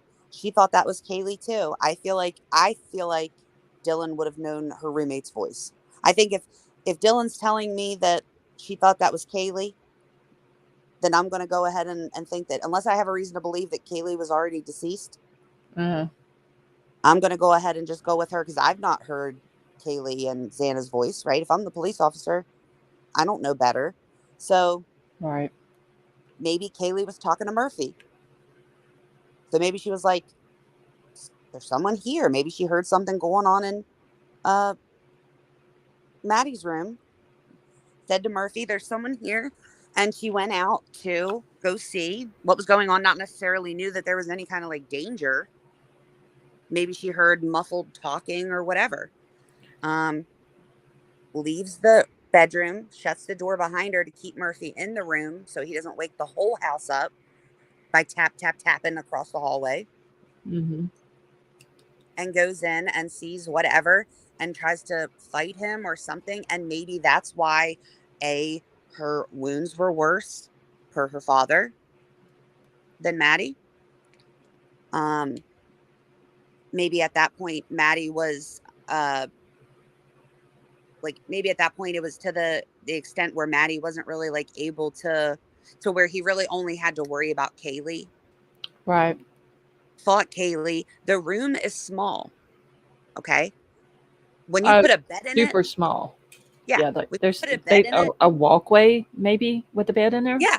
Yeah. Well, there's like a walkway, and then she's also got a desk. So there's Mhm. like literally a tiny path that this whole fight could have happened, right? Right. I don't think that it was like more severe because he was like more particular about where he was going and like what. I think it was unexpected, and she was fighting him. And I won't get into it, but there's like there's different things with the human body, different things factor into play, like the amount of fat on your body and how you're cut and things like that can make wounds appear different than Mhm. someone else who, let's say, has 0% body fat. Okay. Right. So that, coupled with the fact that if she was fighting with him, I could 100% understand why Dad would also say that they were more severe and why they were totally different. They probably did appear different. So he does that. He's like, holy shit. I was here for one. Why'd she have to come in here? Gains his composure and then goes to sneak down the steps. And unfortunately, Xana's up and walking around on TikTok, getting a DoorDash. Maybe she was even like at the kitchen table eating. But for whatever reason, I don't really picture her like at the kitchen table. For whatever reason, I picture her walking around on the phone. She happens to look up the steps, like glance up the steps, Mhm. and see him. And he now had to go after her. So he went down the steps. Maybe she tried to run for her bedroom. To go like get to Ethan and maybe shut the door, lock the door. And unfortunately, she would have led him straight to Ethan as well. Right. And I think he did that. But I think that it was very quick. I don't think it was thoughtful. I don't think that he, was as concerned with like, let's say killing them as opposed to stopping them maybe. And I think it was real quick. Like, we don't know how many multiple is, right? I'm so annoyed that I don't know this, but like multiple could be 3. A multiple could be 40. Right.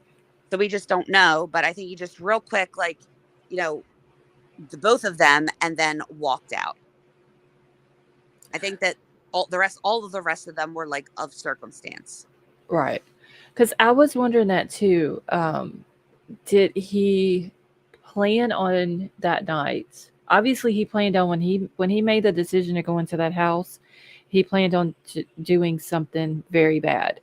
But I wonder if if the original plan was to just one person. Yeah.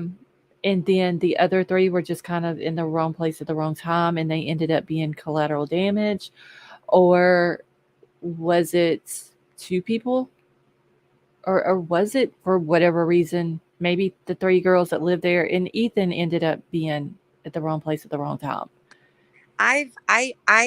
So there's nothing visible that we can see, right? There's no like immediate kind of like connection that came out, no friends or people that even knew them is like connecting the dots with like him and these girls. So like I can more easily come up with some type of connection to one of them than I can to 3 of them, let alone 4 of them, let alone the whole house. I also, and I'm just going to throw this out there, I also don't believe the police in many instances, and particular details that they've like told us didn't happen. I'm not convinced they didn't happen. They've told too many things and then had to backtrack and it be something else. Yeah. So unfortunately, like when I think back to all the times they said there's no signs of, blank blank. I don't believe, I'm not believing that. I don't know if that's true. So, and someone said about the sheath, if the sheath was on the bed next to Maddie, that possibly that was the intention, or even maybe that's what she, like, I could 100% see Kaylee going in and seeing like something that wasn't supposed to be happening, whether it was that, or he was like actually physically, with the knife. I could totally see her like fighting him. Oh, yeah. Especially if she walks in and he's hurting Maddie. That they grew up together. They were like sisters. And I think it's possible that he wasn't expecting another person. So if we're looking at the PCA, he was home, right? There's no indication that he was like following them from the corner club or anything like that. So could he have figured that by 4 a.m.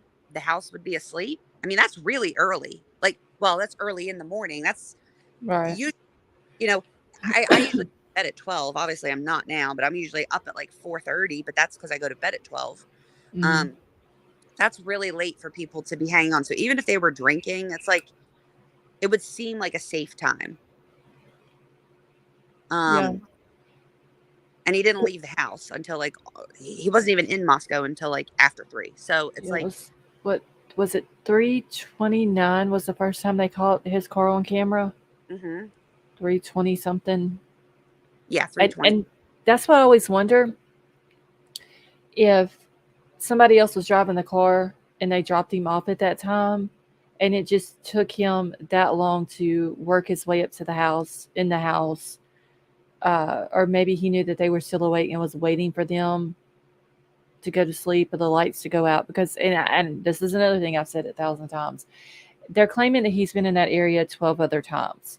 Therefore, he should have known. It was always early morning hours that he was there, always dark. He would have known the area, where to go, where to turn around, and stuff like that. But the way they were explaining the PCA that the person driving the car was doing, they went up, they turned around in front of the apartment buildings, they tried to park in front of the house, they tried to turn around in front of the house, had to end up going to the end of the street, making a 3-point turn. It was like they didn't really know where to go. And that's why I think that somebody else was driving the car that night, because if he would have been driving, he would have knew exactly where to go to. Yeah, and he If also would have he knew where all the cameras were. Like, what were you right. even if you were stalking them, right? With the intention of killing them, Mm-hmm. did you use up all of your time to just like stare at them? You didn't use that time to like observe when people were coming and go, because there were people that like live in that area that work very late. So you weren't using that time to like figure out when the streets were empty. Uh why would you do it on a night that's usually a party night? Um wouldn't you know, I feel like wouldn't you know like whose vehicles were whose? So you could gauge what all people was in the house. Wouldn't Right. you know where the cameras are in the neighborhood? Wouldn't you know that uh I'm here to tell you, like the ones in Pullman, the 5 that he hit the Mm-hmm. whole way home, like they're not hidden. They're very much out in the open, and there's no less than 4 of them on each of those intersections. So, like they're going to catch your car front, back, side to side in no matter what direction you're going. Why would you Exactly. why would you bother all of those times but then take the main road with all you were literally caught on like every camera possible. Yeah. It just that's It just almost that's looked like someone who was their first couple nights at DoorDash, their first time ever delivering to that area. Because if you type in, if you remember the body camera footage, even the police, when they radioed it in, and mm-hmm. there's multiple reports that are written that way too, they write it out as if that address is 1122 Queen Road. Yep. Because yeah, and a lot of people had asked that, like the actual road that the house is on and turns and goes up between their house and the apartment buildings is Queen Road, but the address comes back as 1122 King Road. King Road, and this is what's so weird. I still don't, I don't really get it, but so when you're on Taylor Ave, like the main road, you're at the intersection of King Road and Taylor Ave. Uh, Mm-hmm. to the left, you would go to their house. To the right is Band Field, and you can see Sigma Chi, right? Right. When you turn left, you're turning left on King Road. That's a Yeah. dead end. So you go straight past Queen Road and hit the dead end on King Road. Yeah. So how do you turn left? You're on Queen Road, and then there's a Queen Road address. You're a King Road address, and then the next apartment complex that's literally right across from you is Queen Road. Like it's not even like King Road circles around and there's, you know, mid road, like they're on a corner. Mm-hmm. You know how corner addresses get weird. Yeah. It's not even like that. So I don't know. So it almost sounded like someone say they got the say I'm just throwing this out there. Say they got the DoorDash and they're still using their phone GPS because they're like, I have no clue where these houses are. I just started. Right. Mm-hmm. And I type in King Road and it takes me to the end of a dead end road. I have no clue what I'm doing. And now my GPS is telling me I'm here and I'm clearly not. So I'm driving back and forth. I'm looking, well, it can't be these apartments. I'm turning around and going back. Well, now I'm back to King Road. It's saying that I missed it. Now I'm going to turn. You know what I mean? That's what it looked like. Yeah, it looked like someone, or the way they explained it, it looked like it was someone who hadn't been in that area very much, or maybe just a time or two. Yeah. That's why I always keep saying that I think somebody was driving the car that night and dropped him off. So what if, and I'm just speculating, Mm-hmm. because the DoorDash situation is really bizarre to me. So the fact that all of that time went by and a warrant for DoorDash never went out until December the 6th. Mm-hmm. So we're talking 24 days before he's arrested. Right. The DoorDash goes out on the 26th, or on the 6th of December. The very next day, on the 7th of December, the DoorDash warrant comes back. Same day, you start removing shit from the house. Same day, you That's the announce white that Elantra. yep, you're looking for a white Elantra, and you're stressing that you just want to talk to the person or people that were in that car because you think that they have really important Information. information, yes, that could help solve the murders, right? Yeah. You're begging them to come forward. When I was looking at it today and realizing that the DoorDash warrant came back that day, it very much felt like that plea for this 2011 to 2013 white Hyundai Elantra was for a DoorDash car. Mm-hmm. And he was like, "You're probably scared, but like, we just found out you were there. Like, please, we think you saw something and that's why you're scared and haven't come forward." I'm still wondering when they changed, when Moscow Police Department changed the year from 2011 to 2013 all the way up to a 2016 I Hyundai agree. Elantra. I think if it happened after they got the so what's interesting is they don't have any, well, they don't list in there anyway. They don't list in the PCA any footage between Pullman and Moscow. Mm-hmm. So they're like, okay, we have this car in Pullman and then we have this car in Moscow. And in fact,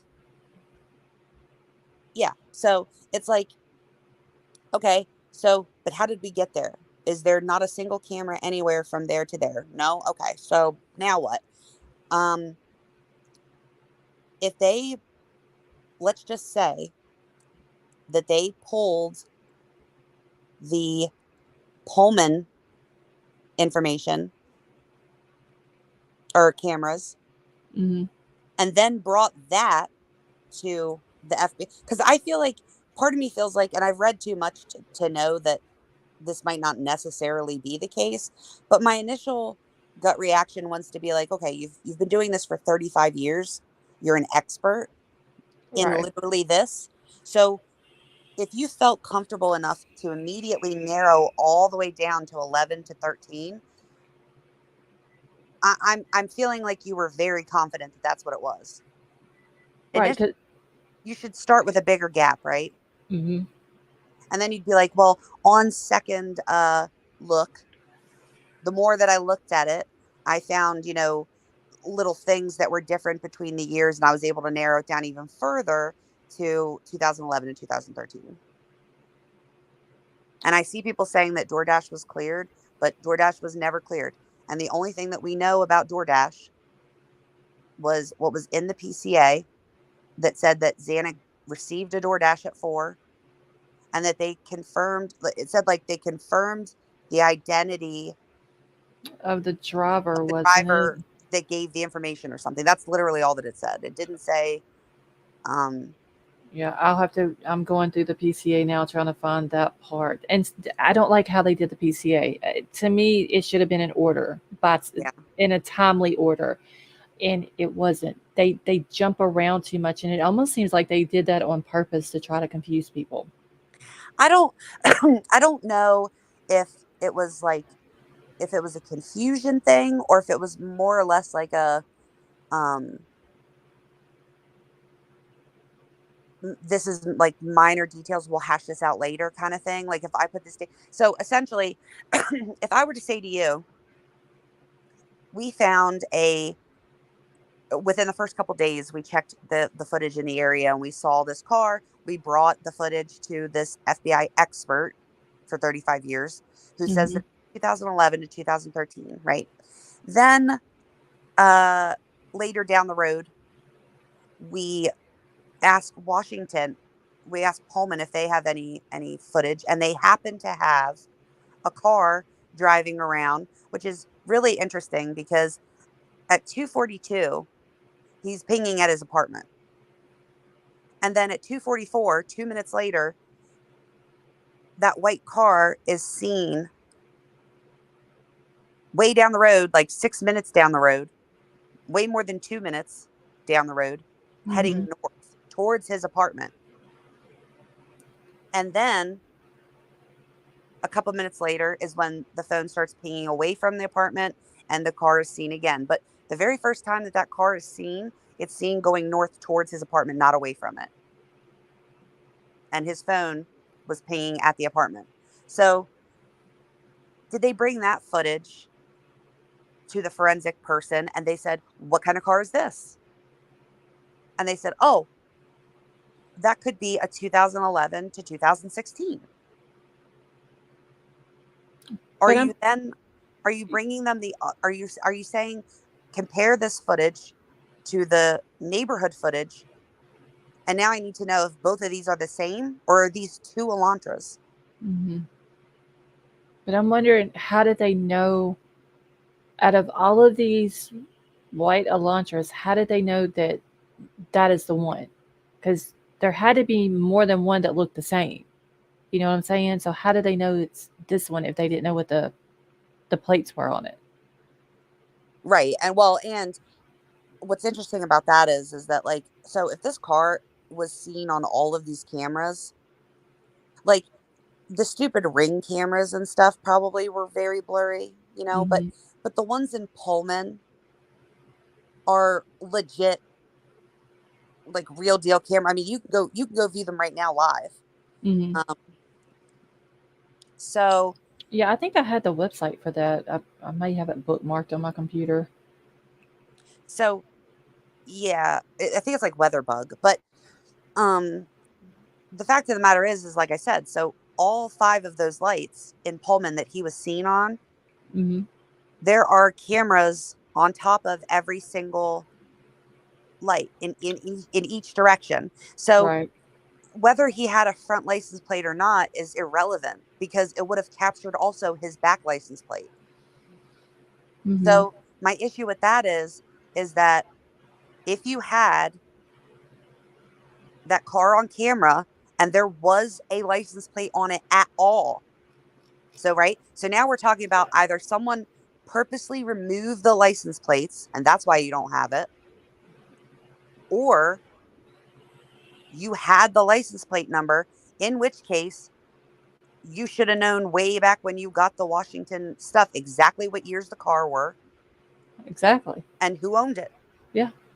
Address, everything. Like the whole history of the vehicle they should have had.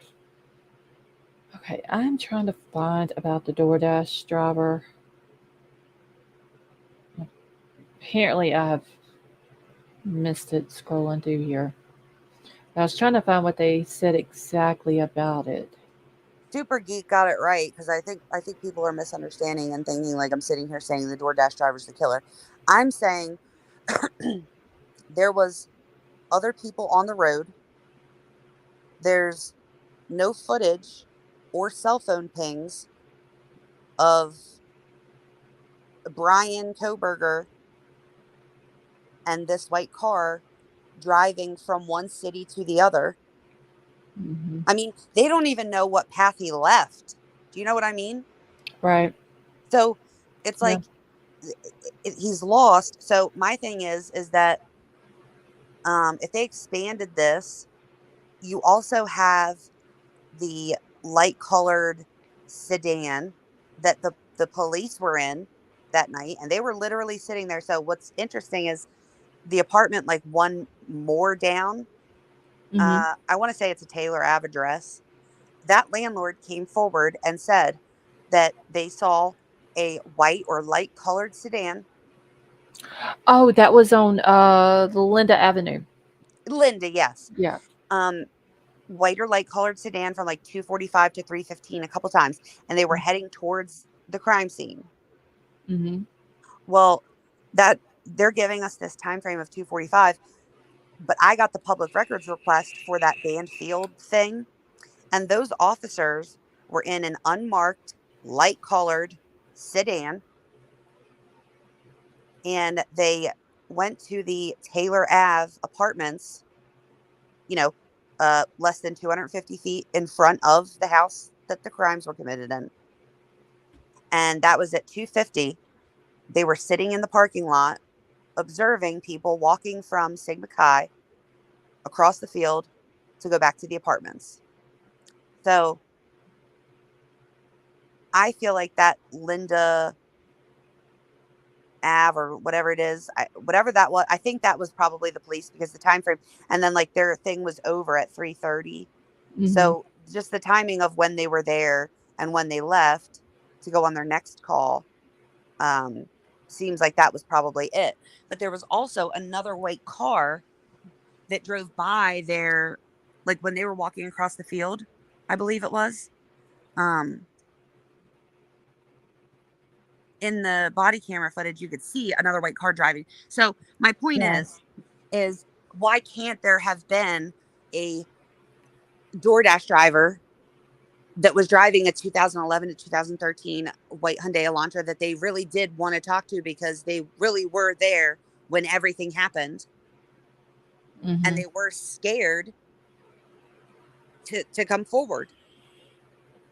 Yeah. And then there's Bryan Kohberger's 2015 Hyundai Elantra. I mean, I know it's like, what are the odds? But what's the fucking odds you're delivering a DoorDash while someone goes in to murder people? I mean, the odds of that's really low too. And it happened. Yep. So. And I'm still trying to find the thing about the DoorDash. What thing? Where they said in the PCA about the DoorDash. I know it's in here. I remember reading it. I just don't. The way they've got it, the whole PCA is just. It's like page 3. It's like yeah, it's like right in the beginning. I'm on page 4. Okay, so let's just talking about Dylan in her shock phase. Okay, let's see. All right, this is at 4:17. Okay, that's it. 4:12. I think I clipped it. Hold on. I know I clipped it. Okay. It says, oh wait, that's Dylan's clip. Okay, so it says here, all right, so DM and BF both made statements during interviews that indicated the occupants of the King Road residence were home by 2 a.m., asleep, or at least in their rooms by 4. This was with the exception of Kernodle, who received a DoorDash order at the residence at approximately 4 a.m. Law enforcement identified the DoorDash delivery driver who reported the information. That's all it says about the DoorDash. And what does it say again about the driver? Law enforcement identified the DoorDash delivery driver who reported the information. So that's something that's interesting to me is that, so did this DoorDash driver try to anonymously report this information, and they had to go in and get this warrant so that they could identify this person, the DoorDash driver? I don't know. Like, what a weird sentence. They identify. So they didn't say that they confirmed the information or that they, yeah, just that they identified the DoorDash delivery driver who reported the information. Yeah, that's weird. That's a weird sentence. Was there? Hold on. And was there a DoorDash delivery, or there was a DoorDash warrant, right? Yeah, on 12/6, the day before they announced, and then they got it back on 12/7, and that's when they announced that they were looking for this car. Okay. I know I read it. I don't remember right off the top of my head. And another thing is there's no name. Like, so if you go like a couple sentences above that, or maybe a couple paragraphs, they're talking about the private driver. They redact his name. Mm-hmm. Yeah, and hold on, I'll pull it up that way everybody can see what we're talking about here. And actually, that's the guy, and a lot of people are confused. They, for some reason, and it is confusing, especially when they're talking and they're not giving a name. So then it's difficult to keep everybody. If you can't put a name to them, it's like it's hard to keep them all together. Right. But the private driver, the article that was written about the person who happened to end up living like 1,200 feet from Bryan Kohberger, his front door, Mm-hmm. was the private driver. Right. So, and they, of course, I mean, he's driven them a bunch of times. Yeah, he said it was several times that he drove Kaylee and Maddie, and I would assume the other girls from the house too. He had probably driven, but that was never said. That's just I think he did. I think he said, and then also Kaylee's parents said, I could have swore they said that he drove all the girls. I know for sure Kaylee and Maddie before. Yeah, I think he said he drove Xana before. I don't know okay. about the surviving girls. I'm not sure about them. Okay. But yeah, it does have this thing right here where it's talking about the Grow Up Truck, a live stream video from their food truck on the streaming platform Twitch, which is available for public viewing.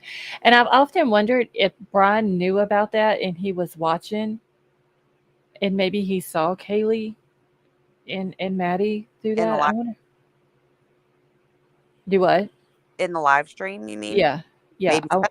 I wonder if he saw them and that's how he knew that they were more than likely on their way home. Well, they'll see that. Because, I mean, how many other times did they go to the corner club and walk down to the Grove Truck? You know, If he's let's following them, he might have knew that. and if you're thinking about it that way, if we're thinking my whole theory about, like, let's say Maddie being the target. I'm picturing the grub truck video. I haven't watched Mhm. it in a while. But at one point, didn't Maddie like break off from her and go hug somebody? Some guy. Yes, number 9, I think is what they call Yeah, the he had dude. He like had like the number 9 jersey on. so let's say, hypothetically, we're speculating, if Maddie was the target and he was doing that and he saw her go hug this person, Could have set could him that off. have could that have set him off? That would Could make more have. sense. Could have. I mean, because like I said, if he's been stalking them like they say he has, that could have been their thing. They leave the corner club at night and they go down to the grub truck. You know, that could have been a thing that they did every time or most of the time when they left from the bar. And Yeah. he knew that, so he might have been watching the Twitch live stream from it that night. He would have knew about what time usually they get home if he was actually doing his homework on stalking these girls. He might have knew that. Yeah, and like, it wouldn't have been weird for him to have been up at that time because that's normal for him. Mm-hmm. And I'm gonna throw another wrench in this, and then I really am gonna go to bed. But uh, I've always thought, what if they or somebody, one of them, was talking to him um, as Bryan Kohberger, but like didn't know it was Bryan Kohberger. If he was catfishing them, okay, Mm-hmm. I can tell you, unfortunately, also from experience, that first of all, that's a terrible thing to do to people. It's incredibly hurtful. Yes. But it can also be very, very dangerous. Okay, because you might think, like, if I don't know who I'm actually talking to, so if I'm talking to this person, I think it's one thing. If I find out that they're not who they say they are, I Flip out for sure. yeah, but I think it's a little bit slightly easier to process, and of course it depends on how much time has gone by or whatever. But um, the people that feel compelled to do that to people, it can get out of hand very, very quickly, and they can be in a relationship with you. So for all intents and purposes, right? Mm-hmm. whether you know me for who I actually am or not, if I feel like I'm in a relationship with you and then I see you in a grub truck video hugging some guy, well, hell yeah, that can set me off 100%. Oh, for sure. Uh, Especially from what we've heard, the type of person that he is, for sure. so it's like, oh my goodness, it's Scott H. I've not seen that name or heard his beautiful voice in so long. Yeah, Scott hadn't been in here in a while. He used to come in here all the time. It's true. I took my my Delsum with whatever. I'm here to tell you, I thought all this nighttime medicine had like Benadryl in it. Mm-hmm. Not this Delsum. I It's kept you awake. no. I don't take like any medicine. So like whatever my health plan is, I put Mhm. loads of money on this card, right? And they're like, well, you have a deductible, so just like use it. Well, I don't ever use it. So apart from last summer, when my son broke his leg within 15 minutes of jumping on his brand new trampoline, we don't go to the doctor. We're hardly like ever sick. Mm-hmm. So I need excuses to buy stuff. So like I stock up on weird stuff. Like when children's Tylenol, I was like, don't worry. Like I'm going to go to every store and buy it because I've like got this card Mm-hmm. and I'm just going to buy it all. And then if somebody needs it, I could just send it out, Right. So I'm looking, and I was actually taking nighttime medicine before I got pregnant. And then when I got pregnant, they were like, probably shouldn't take that. Take Benadryl instead if you need it. So I've been having a few issues. Like my doctors would kill me because I need a neurosurgeon, but I'm having like some issues with my neck. And I'm like, I'm going to take this Delsum because like really all it is Tylenol. Mm-hmm. And Benadryl. That's what I'm thinking, right? So I bring it home and I'm like, what is this? What is triprolidine? What is that? No Benadryl in sight, right? So I take it and I'm thinking it's probably not going to put me to sleep. I probably bought something that's going to wind me up. Whatever this is, for like $50 for the 2-pack, it should be illegal because I could take it. And when I tell you that if I wasn't actively talking to you and I was just like reading and going through all my crazy shit and highlighting stuff and just laying in the bed, I mean, within less than 10 minutes, it's like it's like going under. It's like when you go in and they give you like propofol and like the last thing you remember is them saying like, Count backwards. Yeah. It's like, that's literally what it is. The first night I took it, I woke up and I was like, what? Like, I don't even remember.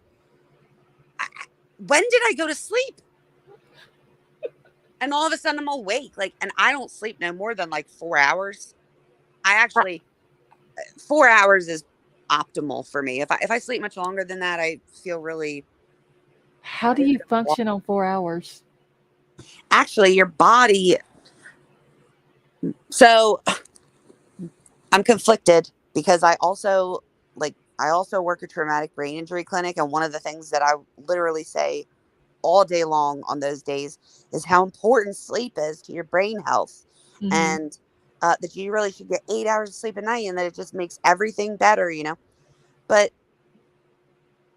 I vividly remember years ago in school that they would say like our bodies are more, they function better on shorter sleep cycles. So if you sleep for 4 hours and then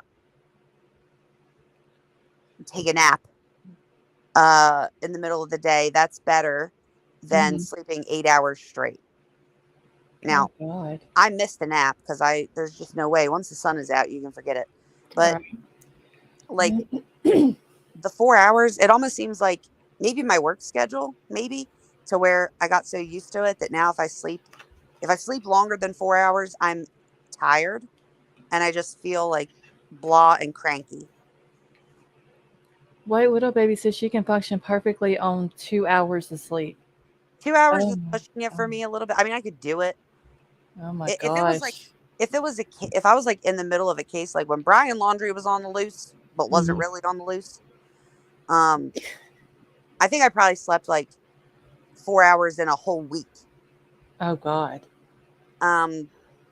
Short term, it's whatever. Don't tell anybody I said that. That's not like my professional opinion, but like, you know, every once in a while I could do that, but usually 4 hours is. I couldn't. I have to have sleep.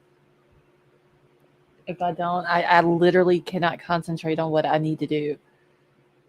The first time that I took that drug, it should be a drug.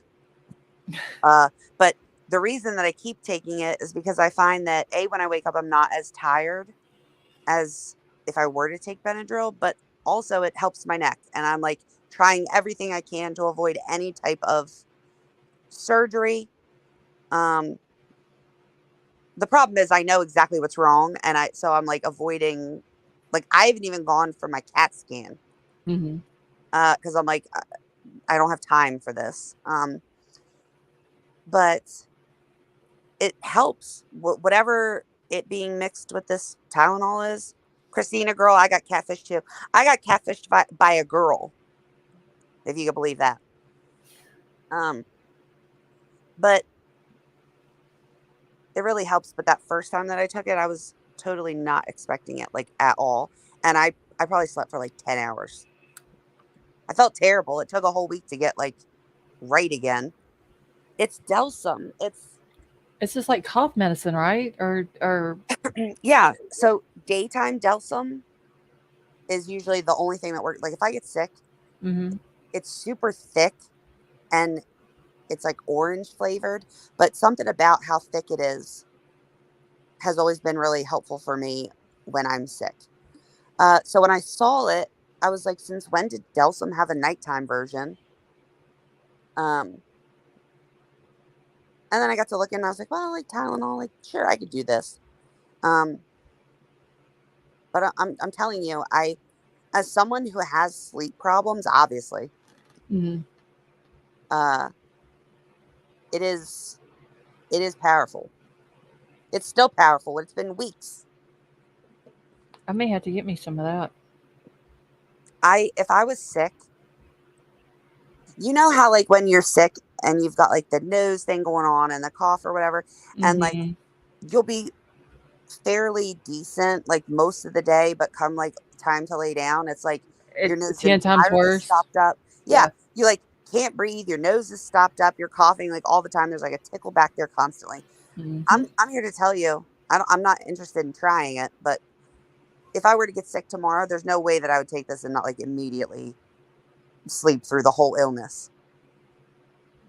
Yeah, because like I have really bad allergies and sinus problems, and right now the whole state of Louisiana is under pollen, which is making it 10 times worse. And so my nose is I'll, like always like I can't breathe up my nose. I'm constantly coughing. I may have to get me some of this stuff so it'll help me sleep. But do you take anything like a I every? I take a prescription strength Claritin, and Hmm. that's it. And it doesn't do anything. And no And nasal sprays? know what? No nasal sprays? Oh no! See, I had the nasal spray before I got the Claritin, and I sprayed it like it was doing fine. I was taking it like I was supposed to. And one day I got up to take it, and when I sprayed it up my nose, my eyes went to burning. It felt like I sprayed my eyeballs with it. Hmm. And I called the doctor right then. I was like, I can't do that. I don't like spraying stuff up my nose to begin with, but the way it burned, it was like horrible. He said my nose was probably raw from it. Yeah. And, but I literally, like, I, y'all, I literally thought it went into my eyeballs. I'm not lying. Like it hurt that bad. And so he gave me Claritin, and it's only 10 milligrams, and you can only take it once a day, and it's not doing anything. So he's going to end up having to give me something else. That's why I always sound like I'm hoarse constantly because of my allergies and sinuses. And I don't think you sound hoarse. The more tired I get and the more like wound up I get as I'm getting more tired, the more froggy I get. Mhm.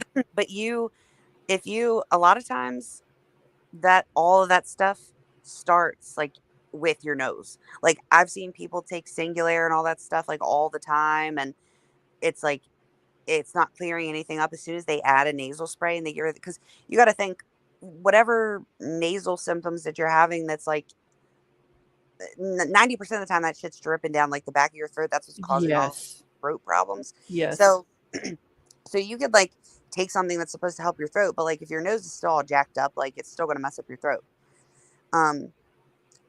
For the dryness, this is going to sound so weird and it's going to feel so strange.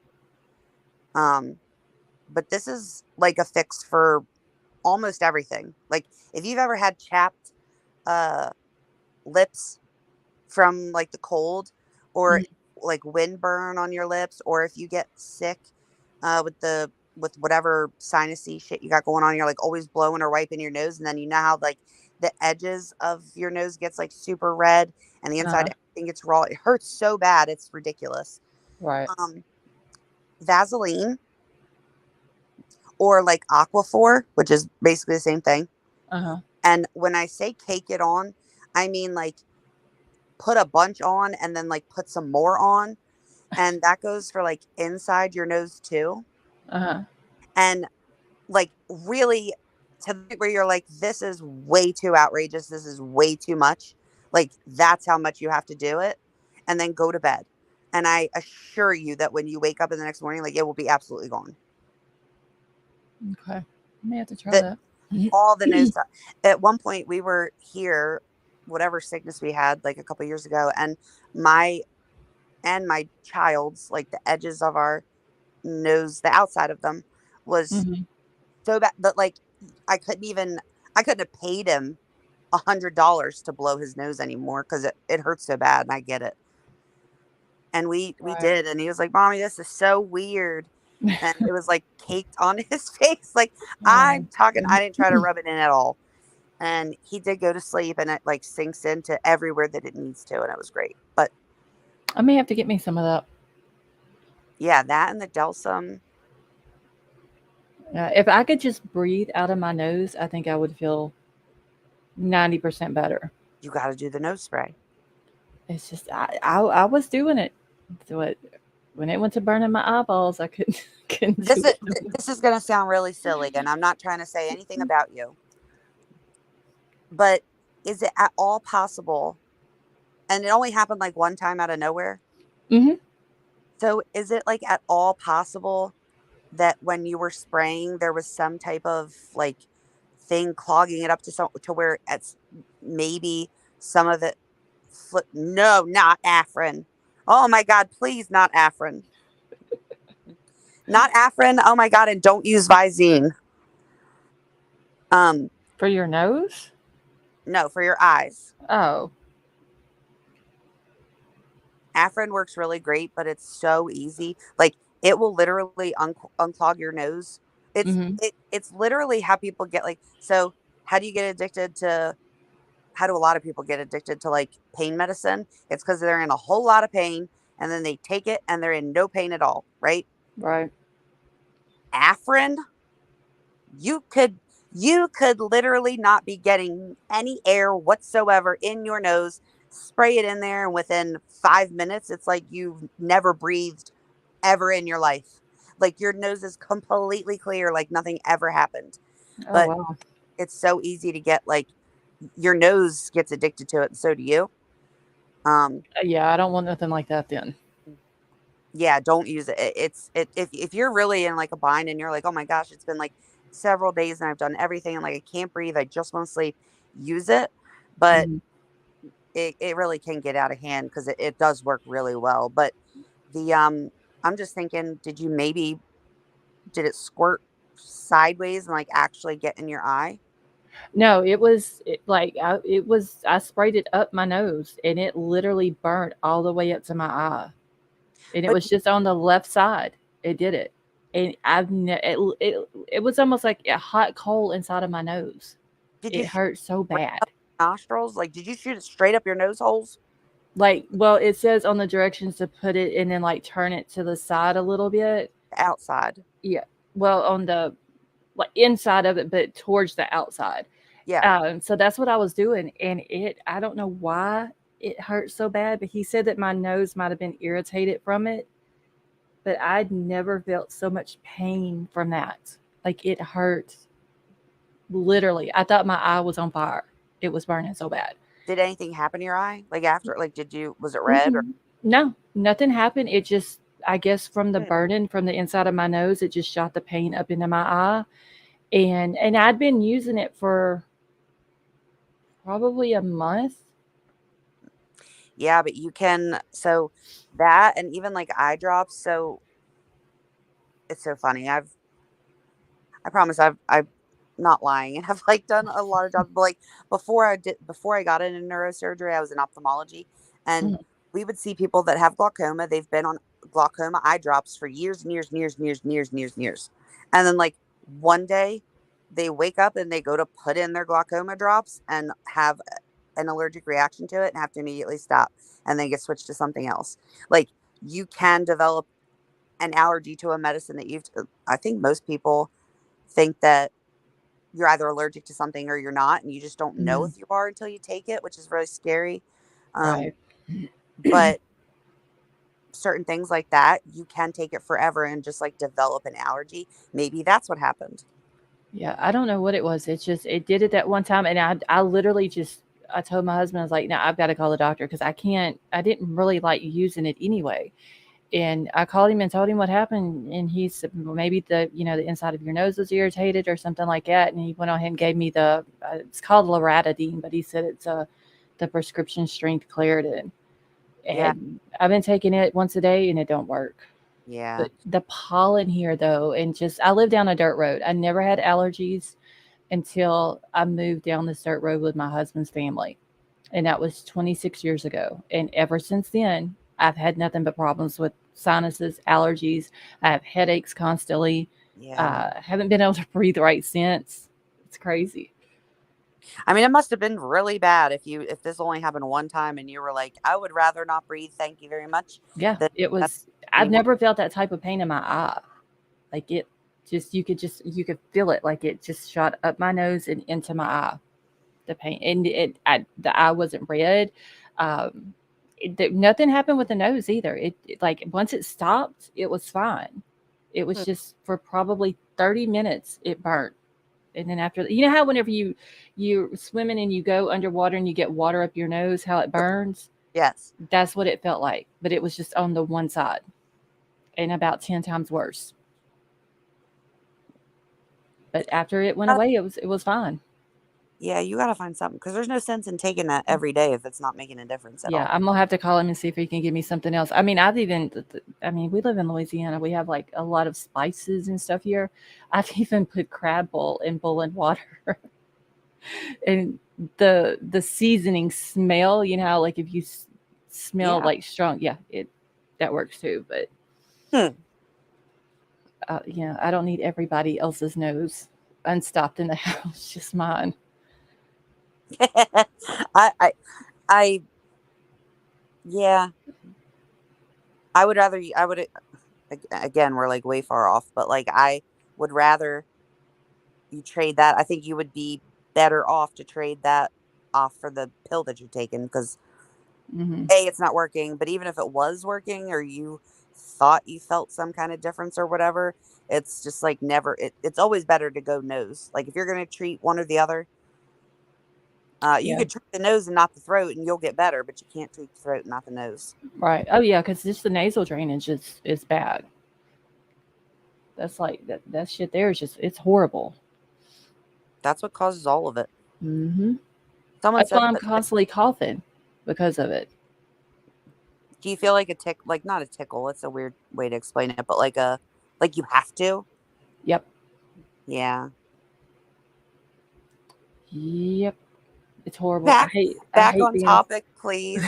Sorry. It's almost 4 a.m., which is like when I get up. So I'm gonna go down and go to sleep. And I'll just listen okay. to the rest of this tomorrow. Thanks for having me up. And I'm sorry we got all off track and stuff. Oh no, you're fine. Thank you so much for coming up and letting me use your timeline and all that. I'm for sure gonna go through it and and see what all you've done to it and everything. Of course. Like I said, if there's anything, if anybody notices anything that's like that's missing, or if it looks weird and it would be better off another way, just let me know. Send me a message on Twitter. All right. All right. Will Thank do. you. Good night, everybody. All right. Have a good night. All right. Bye. Bye. All right. Okay. So I did see somebody had gifted some memberships earlier when I had the thing pulled up on my screen. I don't remember who it was, but thank you. I believe one of them was Crime Crazy. So Crime Crazy, thank you for that. I'm trying to think of what else, because I'm going to be getting out of here in just a second. It's almost 3 o'clock my time.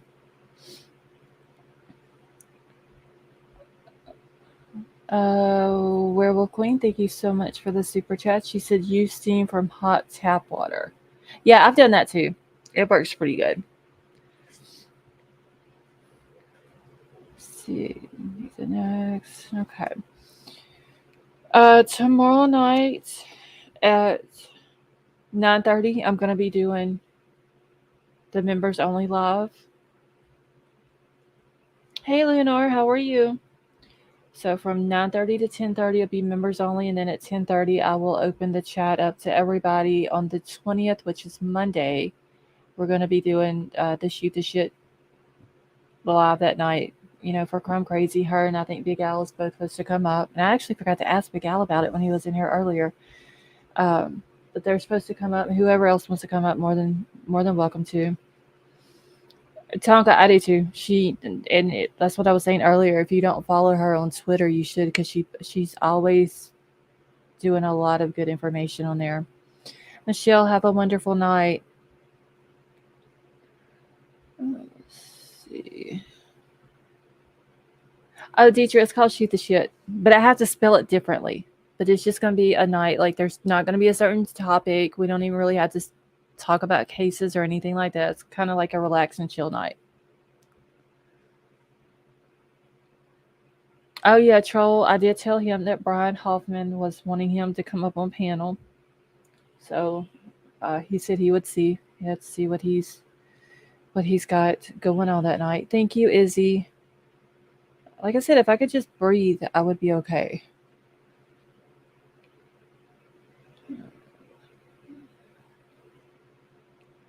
And if anybody came in that I didn't speak to whenever you come in, I do apologize, but thank you so much for joining us tonight.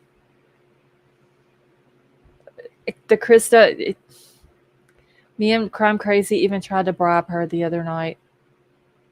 If she loved us, she would do it, but she won't do it.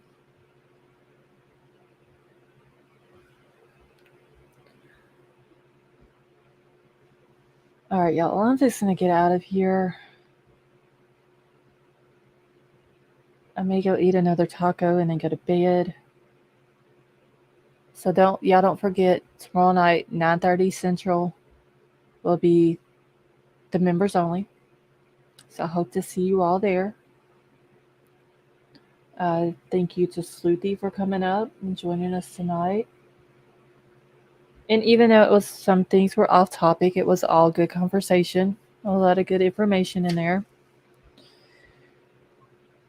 Afrin works, but I'm not addicted. I'm gonna have to just try to get the doctor to write me something else, because the Claritin just isn't working. So, Mar, it was good to see you too. And like I said, I will let you know Monday about that, because they're probably not going to deliver on Sunday. So, and yeah, White Widow Baby, it was good. It was good conversation. So hopefully Sleuthy will come back up with us sometime. Wait, Scarlett, I just got word you didn't speak to... What do you mean, Tad? I didn't speak tonight. Brad, you are very welcome. Thank you for joining us.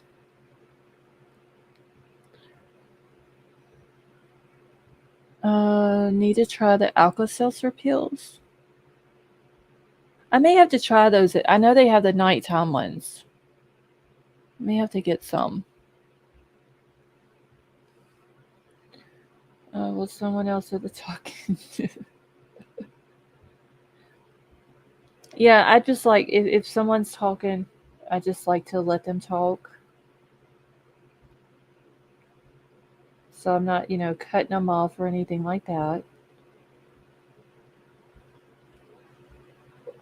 Let's see. Hey, Nora's grandma, how are you? All right, y'all. I'm just going to get out of here so I can go eat and go to bed. I need to start eating before I go live, so it's not so late. Thank you, Brandon. Yeah, I know, Tad. I would rather, that's why when there's a lot of people up here, I don't talk a whole lot. If they're all talking, I would just rather them talk instead of, because a lot of times it's hard, especially if there's a lag. Um, it may sound like she had stopped talking and then I start talking, where on your end, it may sound like that we're over talking each other. So it's just better to let them talk until I know that they're done. So, all right, y'all. Well, I am out of here. Thank you all so much for joining us tonight. Don't forget about the members only live tomorrow at 9:30 Central. I love you all. I hope you all have a wonderful night, and I will talk to y'all tomorrow.